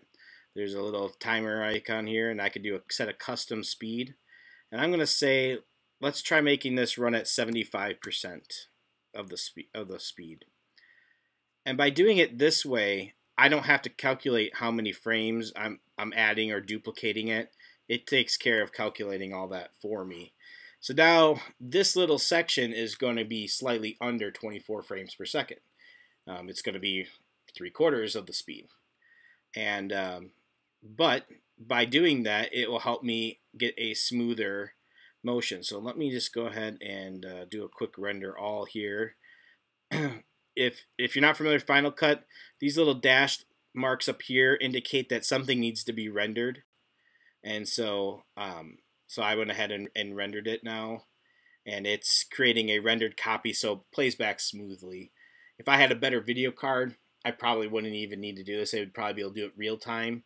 But since my MacBook doesn't have a dedicated graphics card in it, I just go ahead and just render it here, and depending on how much stuff I've added and how many things I've changed, it may or may take a couple minutes to render, but most of the time it's pretty quick.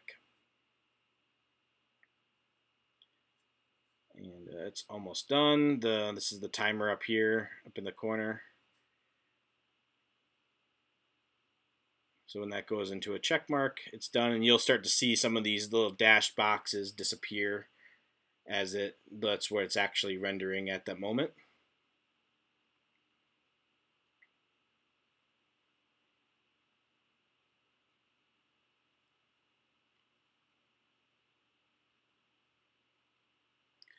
All right, so now that's rendered, and so when I play this back,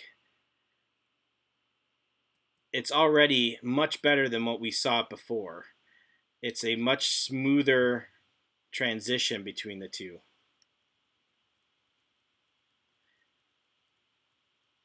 Yep, that's much better. So now what I'm going to do is I'm going to also show you how 2 different ways that you can mask out stuff.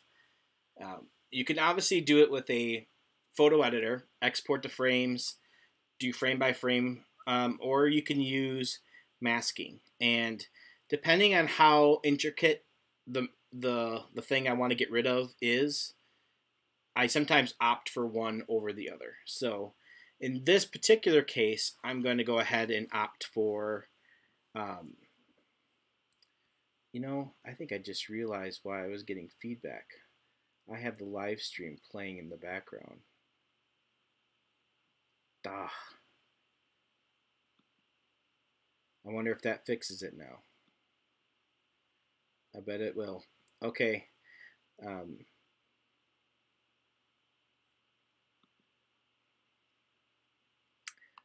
right. So I think I just figured out why I couldn't play the sounds for you guys at the same time. So let me just go ahead and switch this back to my general speaker here so I can hear it as well. And this will make life a little bit easier. And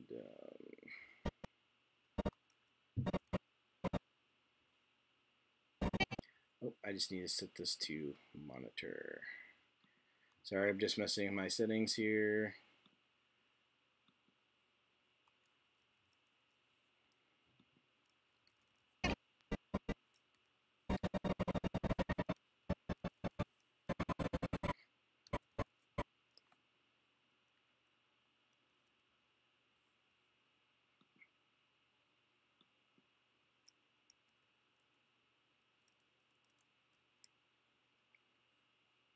And now it's time for Soundwave Says. That's right.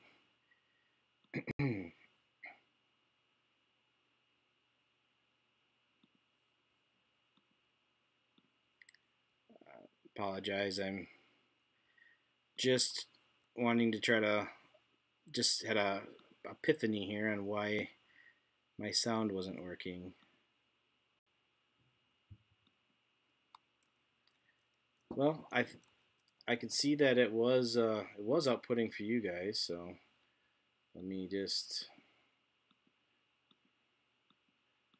switch that back to monitor off. All right. Well, whatever. If you can hear it, great. If you can't, well, we'll deal with it a different time.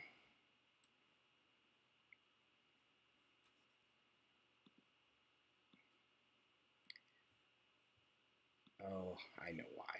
Duh. Sorry, I'm on a tangent, and it's one of my weaknesses as a person, is I tend to focus on these tangents instead of what's important. So, all right.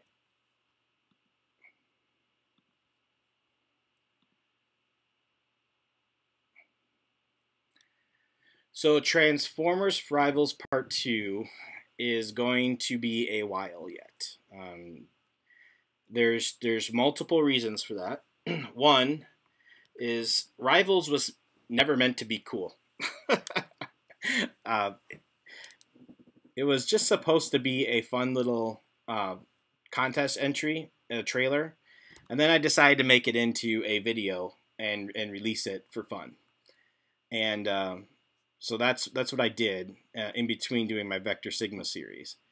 But everyone really loves Rivals, so I was never planning on continuing it. It was never meant to actually be something that I continue to do. But since everyone wants it so bad, I will make more Rivals, and I actually am developing a story for it now.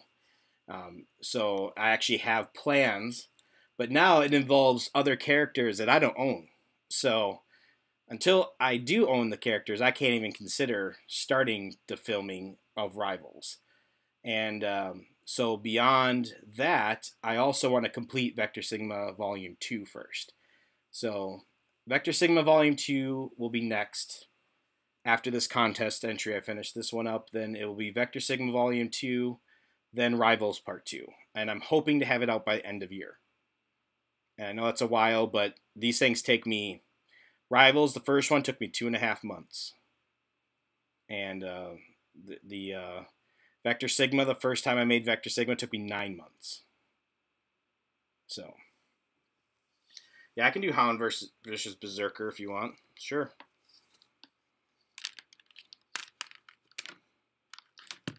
I'm gonna... I'd like to see some of the concepts that were never done well in The Last Knight used like they should have been. Like, for example, my intention is to show what would happen if Cogman and Nitro would fight, for example. And obviously, as you know, they're both headmasters, so you can probably imagine what would happen there. So I think there could be a pretty cool story involving those two guys.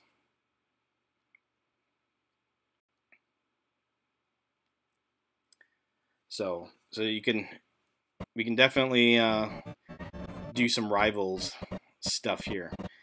But as far as masking this off goes, so what I'm going to do is I'm going to take a frame at the beginning here where there's nothing on the screen.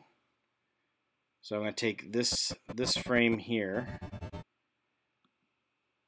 and I'm going to freeze that frame and pull it back out. And so what I did is I took a freeze frame of that one, and I have this nice long frame of just nothing in the background, nothing moving. So what I'm going to do then is I'm going to put that behind my video that I want to mask stuff out with, like that. And we're going to use it to mask out the other areas. So I'm going to add an effect here. So I'm going to draw a mask onto this picture. And so what it's going to do is it's going to basically say, all right, add a control point onto here. So I'm going to just put some random points that we're going to then animate later. I usually just put in a bunch. And then I go out to the edges. Maybe I'll add a couple more at the top here. And then I connect it. And now, as you can see, I have masked out this area. Well, I just made the part I wanted to keep disappear, and the part I didn't want to keep stay. So we're going to do invert mask, and now it's the other side. And so since my starting frame and my other one are basically the same, we can mask that off, and you really don't know much of the difference here. And so what I'm going to do is I'm going to zoom out slightly, and I'm going to make sure these are past the edges of the screen.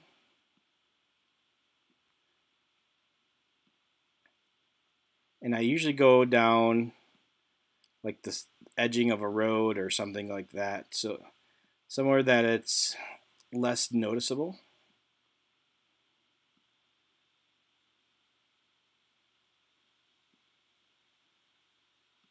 And then all these right here will be used to create the mask. So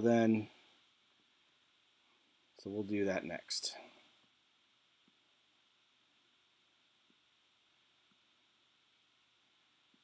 So we're going to need to zoom way in here.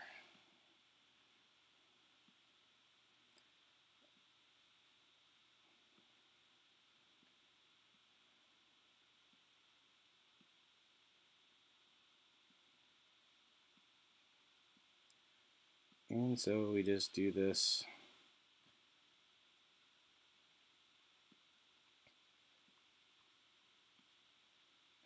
And then I'll usually go right up a line of a building, if I can choose that.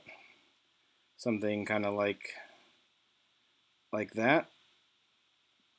And like right here where I'm losing the shadow, but I don't have a choice, I'll probably take it down to this line here and then bring the mask up like that so it looks more normal. And so that masks it off. Now this is the annoying part. You gotta do this for every frame. So you don't want to do this for scenes that are really, really big. But here we are. We have it set for this frame here. And so this frame right here is set. So if we go back on one frame, let me get this. So we go back one frame, now it's off the screen. But now that we have key points set up here, we can go ahead and just start moving these around till we actually see what we want to see. So here's the wheel. Here's the bottom of the truck.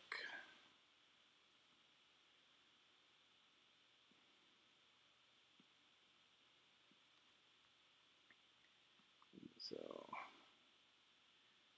here's the bottom of that truck wheel.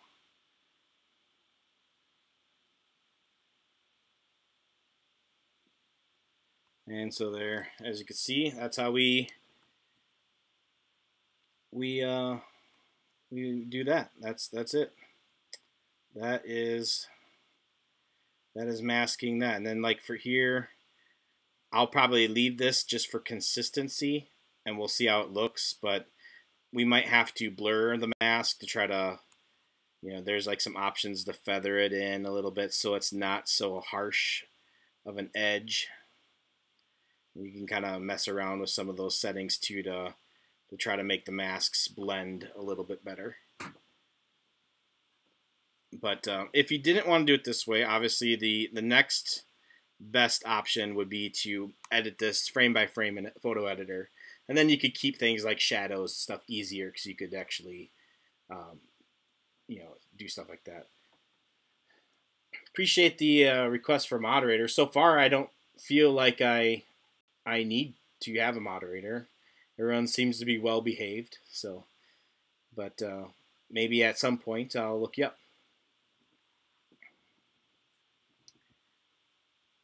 Let's see. Will there be any humans involved in Rivals Part 2? No, I don't think so. I don't think that the movies should have had so much human involvement. I get why they did it, money-wise, logistically, but I think they focused way too much on the human aspect and a lot less on the Transformers aspect of things. So therefore, since I'm making the stories, I can correct that by going the other way. I'm going to try to keep the human interaction to a minimum. I don't really have very good figures to bring them in at that scale. Lego works very well with masterpiece scale, so I'll probably work on that.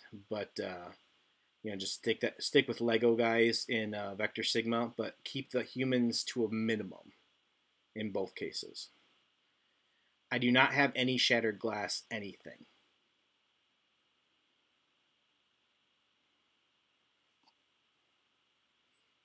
All right, let's see. What else did I miss up here?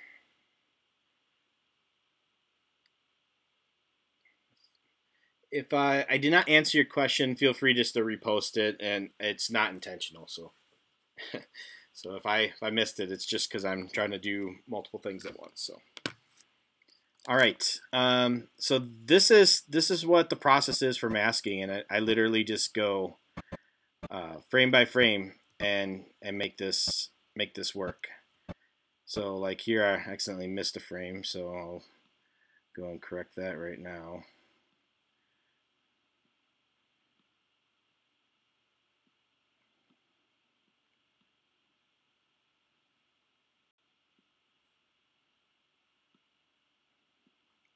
The less you move these, the better.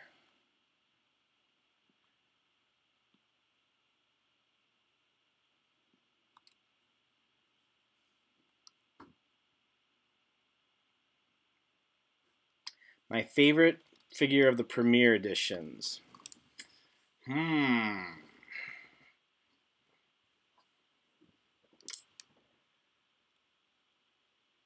That's a good one. I have a hard time picking favorites, but I want to say it's probably the Voyager Megatron. To be honest with you, I actually really like that guy.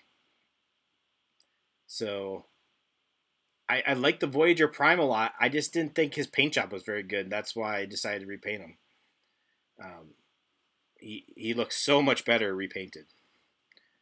So if you can customize or paint your figure, that was the first time I painted one. So it's if you're patient, it's not terrible, not terribly hard. But yeah, I would say it's probably that one if I had to pick one. But I like a lot of them. I mean, I think they did a much better job with the Last Night line so far than they did with Age of Extinction. I I really did not like the Age of Extinction line.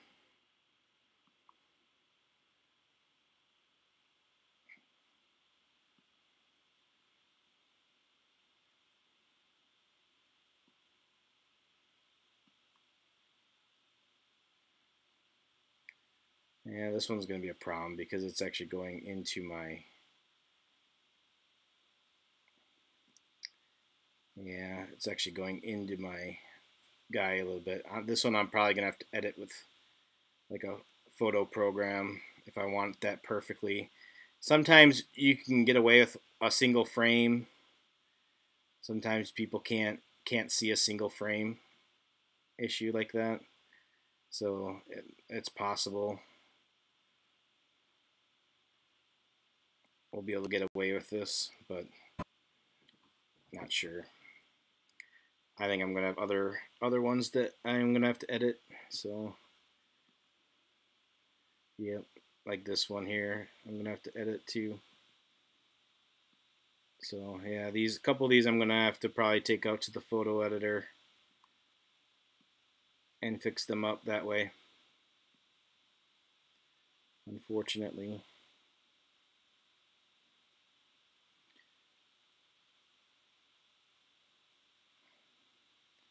We're gonna try to keep making it look like the shadow is moving with the truck here.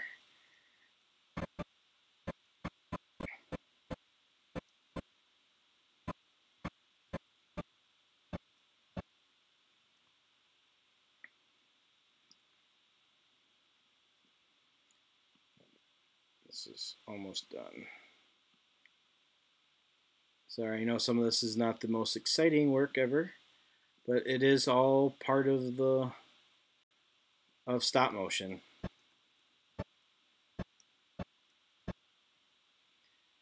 And so we're bringing this back out.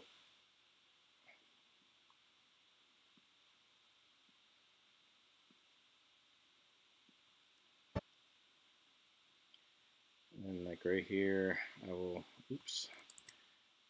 grab all these at once and move them all over.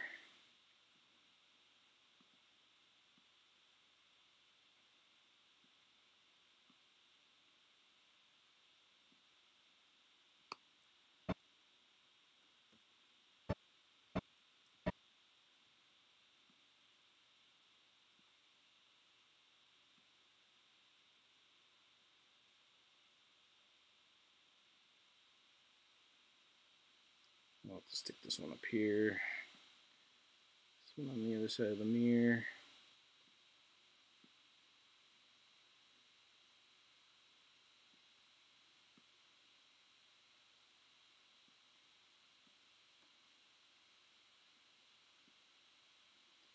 And just bring this guy right in line there. And there we go. That's it masked. Looks like we got a little bit of undesirable. There we go. Got a little too aggressive there.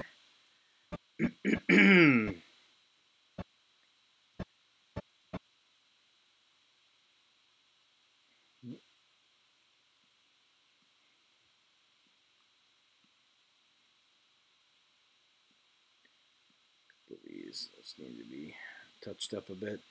And this is the joy of working with masks. It's not the greatest option. If you have other choices, you might want to do it, but it definitely works in a pinch. So we'll, yeah, like I said, I couldn't get rid of everything, so I'm gonna have to edit at least a few of these frames for sure. But for the most part, it's pretty much done now. So we'll go back to fitting the frame here. And I'm going to tell this to quickly do a render. Alright, let's take a look, see what I've been missing here. Favorite character is Nitro Zeus. Oh, that's cool. Customize your Prime too.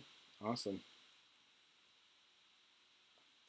I would upload more videos if I had more time to make videos, but I work full time, have 3 kids, I have a family, and I just simply don't have that much time in a day. I would do this for a living if I could, but I don't make any money at this, so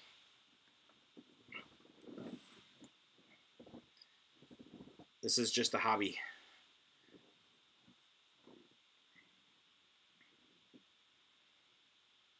But yeah, so other than that, that's the basic process that I go through when doing my stuff.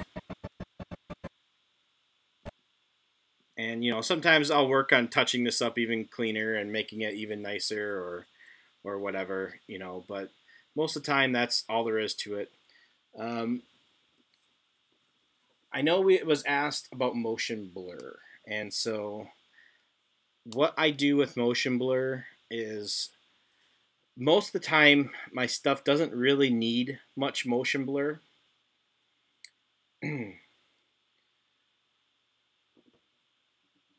And let's see. No, don't be sorry. I love my 3 kids. In fact, Josiah is the one talking. He's one of my boys right there. So.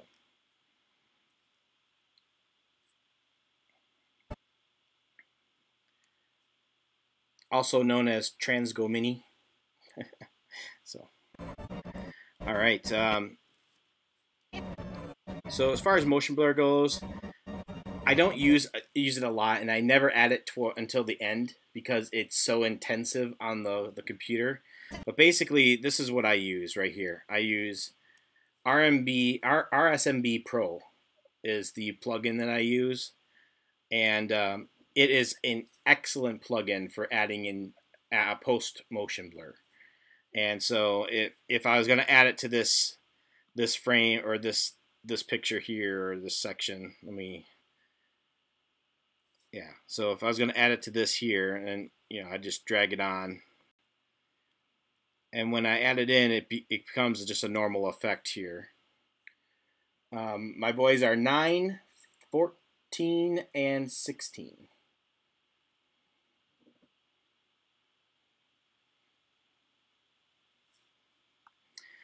And as you can see after loading it, just in the defaults, you can already see that there's a bit of a blur already on it, but it takes a little bit of time and do it. I find the default motion blur too much, and so I go ahead and I usually drop this down to 35 the sensitivity from 70, because I like it really subtle as much as possible. So I tend to drop that down, and then if I go ahead and render this, and now my machine is really starting to bog down with everything I got running in the background, and this too. But we'll render out this one little clip, assuming it doesn't crash my system.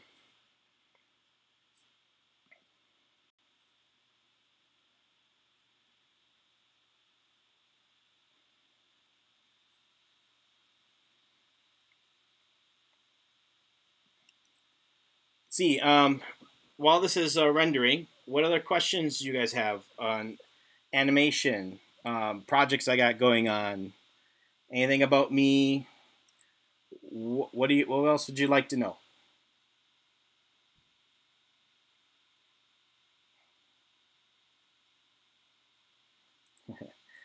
My kids are very good with our figures. I do let them handle them and play with them on occasion. Not so much the Masterpiece ones. Occasionally, the Masterpiece ones, but all the mainline ones they have free access to, so they can take them off my shelves anytime they want. How long does it take to complete a short stop motion for me? Well, I will say that this one here, everything you've seen, I've done in, I would say, 12 or 16 hours worth of work. I managed to spend a good chunk of last weekend on it, and a couple of evenings on it, and I got about 52-54% of the way done.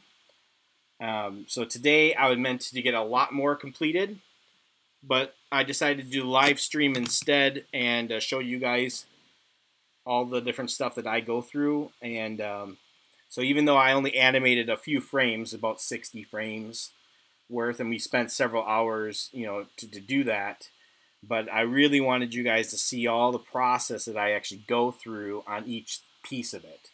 So that way when I say, hey, it takes me 2 months to do a video, or it takes me 4 months to do a video, you understand that part of it is due because I can't work at it all the time. But the other part is that it just simply takes me a long time to set the sets up, get the lighting right, plan it out, lay it all out, add the effects, get everything ready. Then I actually do the animation. Then it's bringing it back in, making sure it's timed right, going through, adding in masks or fixing up, taking out support structures, editing frames, adding additional sound effects, cleaning things up, retiming things, making sure the music still works.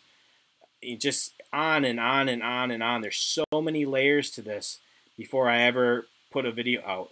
And that's why the people that can be like, well, hey, I did a video in a day. Well, that's awesome, but I guarantee you they didn't go through every step that I did. And maybe they don't need to. But I think my work speaks for itself when it's out there. It looks sharp because I spend a lot of time trying to make it look sharp. So I know that makes it so you guys see videos less frequently, and I wish that weren't true, but the reality is that it just takes time. And I'm not the fastest at it, but I like it to look a certain way because I make these videos for me. I make them because I want to see them. And it's because I don't really care for how all the choices they make in the Transformer live action movies or different cartoon series and stuff. And sometimes I'm like, you know what? It would be cool if they did a story like this. And I have my own ideas. So I decided one day, you know what? I'm going to start animating stuff myself and making my own stories. And then if other people like them too, great. And so that's exactly what got me going on this. But now that this motion blur has applied, it has rendered, I could show you here frame by frame, you can see the subtle motion blur. And as it gets up close to the camera, it gets stronger. But it is so well done, it knows exactly the area that's adjusting. Even the stuff in the background is completely unaffected by the motion blur. a phenomenal job of making it look very realistic in motion. And so that is, and you can see the difference between no motion blur and then the motion blur. It does add a level of realism to it. So that's what I do to polish it at the end to really make the stuff just look that much smoother and better. I use a Canon 700D for taking all my pictures. I'm probably not going to customize my Voyager Megatron just because I actually don't mind the way he looks out of the box. So I know there's some really cool videos on making him look really phenomenal. To me, he looks fine. So I don't really care if I customize him or not.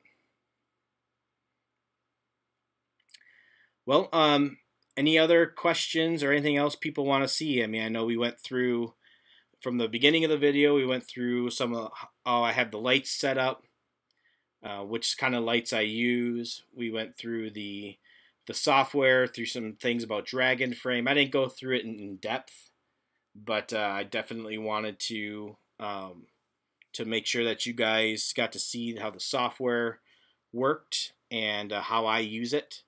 So we got to see that. We got to see Final Cut Pro a little bit here. And you guys got to see a little preview of the project that I'm working on. And yeah, we looked at a little bit of the camera settings and how those are set up for myself. And yeah, I think that's pretty much it for that I wanted to cover in this live stream. I'll open up for a few more moments for some additional questions and answers if anyone else has anything else they would like to ask. Let's see, Hound and Nitro. We have, let's see. So I have Hound. I do not have Nitro. And so that's what I have for those. I'm not planning on customizing either one, I don't think. I don't know. I haven't actually seen Nitro in hand, so I don't know what he really looks like yet. If I'll need to do anything like that. You won't be able to see my complete collection of Transformers, so because I don't have all of them on display. And the ones I do have on display right now, with my office also being my studio, and also being my office for when I work, it's not exactly ready for a tour of my collection. I'll say it that way. What would you like to know? Do you like boys? Well, I guess it depends on what you mean by like. So you'd have to explain what you mean by that. But and then you like Lego. That's awesome. I like Lego too. Lego is fantastic. It's one of those things that you can do anything with. So I have 3 boys, and I like them very much. They're very good kids. So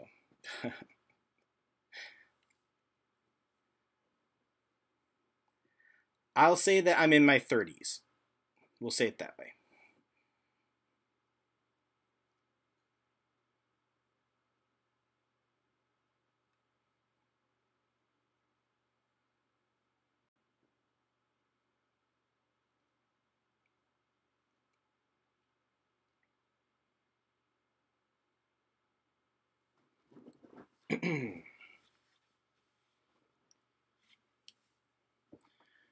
All right, so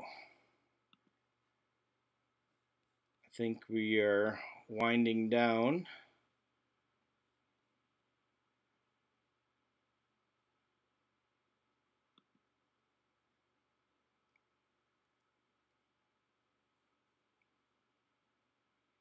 Winding down.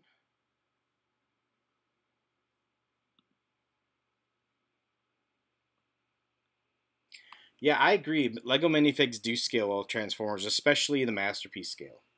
I think they fit very well with that in the buildings.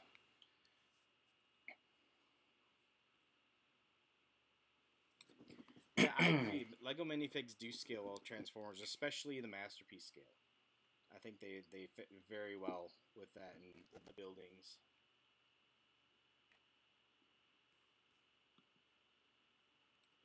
Yeah, I agree. Lego minifigs do scale well with Transformers, especially the Masterpiece. I think they fit. Do I have a recommended software for motion pictures for a laptop? If you can afford software, then I would never recommend anything other than Dragon Frame for stop motion. So if you want to do stop motion animation, Dragon Frame cannot be beat, in my opinion. So it is the best all the way around. And there's so many things I never even showed on here that Dragon Frame can do. So Dragon Frame that is definitely the best. Definitely the software to go for. There are other softwares that are cheaper, but you get echoes. That is definitely the best. Oh, sorry. There, I think I fixed the echo. Sorry about that. I accidentally restarted the live stream again in my other video, so apologize for that.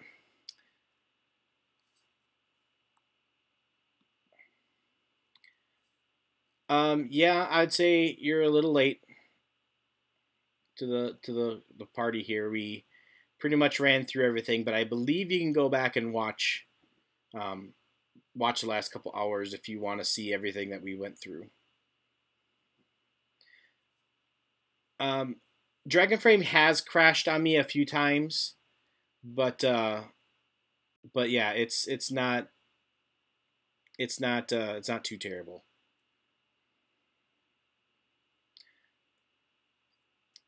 Thanks, I appreciate the you stopping by and checking it out, and appreciate the comment about the live stream. But yeah, definitely check it out. Can you, if you look back in the live stream, does it let you skip backwards, or will it not do that? Because I thought I had it set so it would let you replay the last 4 hours worth of footage. So.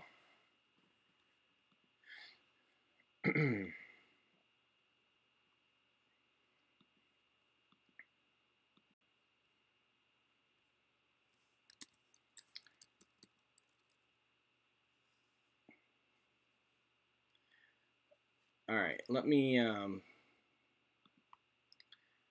just do this here real quick. So, thought I would show a couple things here. So this building right here is one Lego building that I custom made, a little hospital. So that's one of my custom made buildings. And let's see, that black tower back there is also a custom made building for me that I made. Yeah, we're not going to ever talk about stuff like that in this channel. So we keep this channel completely friendly, family friendly, kid friendly, and comments like that have absolutely no place on my channel. Well, I don't find it funny because there's a lot of people out there that don't think it's funny and they aren't joking, and I just don't find that stuff funny.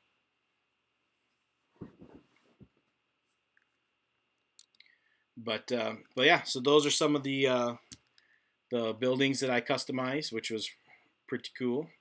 I enjoyed those. The fire station here was originally a set that I bought 2 of, and I made it into one larger fire station. So that was kind of fun. I don't know why my focus is off there. There we go. But yeah, so these are some of the custom buildings I had sitting out. Oh yeah, I think I have my little gas station here too. So there's my gas station that I made. So we definitely try to include some of that stuff in my buildings and in my my stop motion. So yeah, that was Devastator, the big Toy World one in my in my my glass case over there. Yep, and Josiah, you're right. I also have customized a house as well. The one here in the background behind Nemesis, right back over here. So, but yeah, other than that, guys, I don't think I have anything else. Hopefully you guys found this informative and that you were able to get some good tips and tricks off of this. If there's anything else that you guys want to ask real quick, otherwise I think I'm going to go ahead and call it a day and get back to some more serious animation here. I'll wait just a couple minutes for any last questions.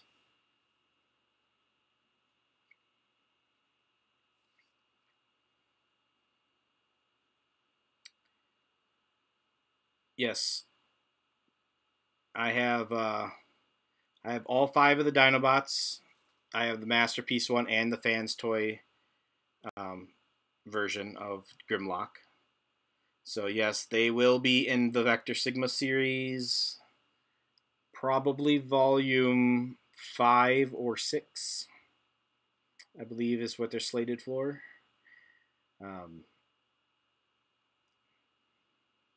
Yep, I believe that's right. So yeah, you'll definitely be seeing those. Those guys are going to be hard to animate. They're big, very big, and they're very tight joints. So making them look good will be hard. But we'll try. We'll cross that bridge when we get there.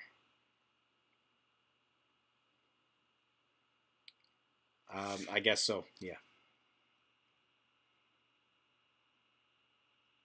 This would be a face reveal.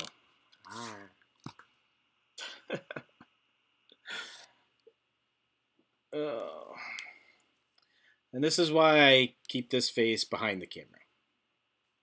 So. All right. Anything else, guys? Anything you want to ask more about stop motion animation or anything else while we're here?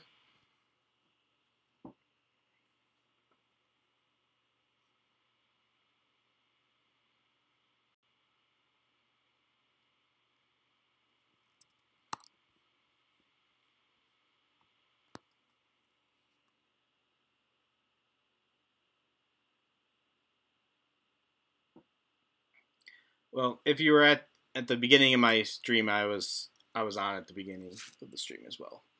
But there, wasn't trying to do a quick face reveal. But yeah, hopefully you guys got something out of this. I'm sorry you were a little bit late to the game, but hopefully you guys can enjoy this and get a lot of good information out of it. Watch it as many times as you want. I'm planning on having this posted on the channel, and I want to do more of these when I have other sections. I'd like to do an actual transformation on the screen, but I want to get a couple of the sound bugs worked out so we have all the sound things working as I expect it to. So get some of that stuff ironed out first, and then yeah, we'll definitely get into more animation stuff, and I'd like to show you guys a little bit more about Dragon Frame and as well, and then maybe take some additional questions on if you guys have any questions about how to animate this or that or what would I do. I'm not a definitive source. I'm sure other people have way better ideas than I do, but I can tell you how I would do it or how I would approach it. So you'll see in the video if you go back and watch that I struggled with getting the animation to be exactly like I wanted it to. I had to try a couple of different times to get the support to work right. So, but in the end, we pulled it off. So, well, that's really all that matters. So, all right. Well, I guess I'm going to wrap it up. So this has been TransGoJobot with Graf-X Motion. Signing off, guys. Have a good one.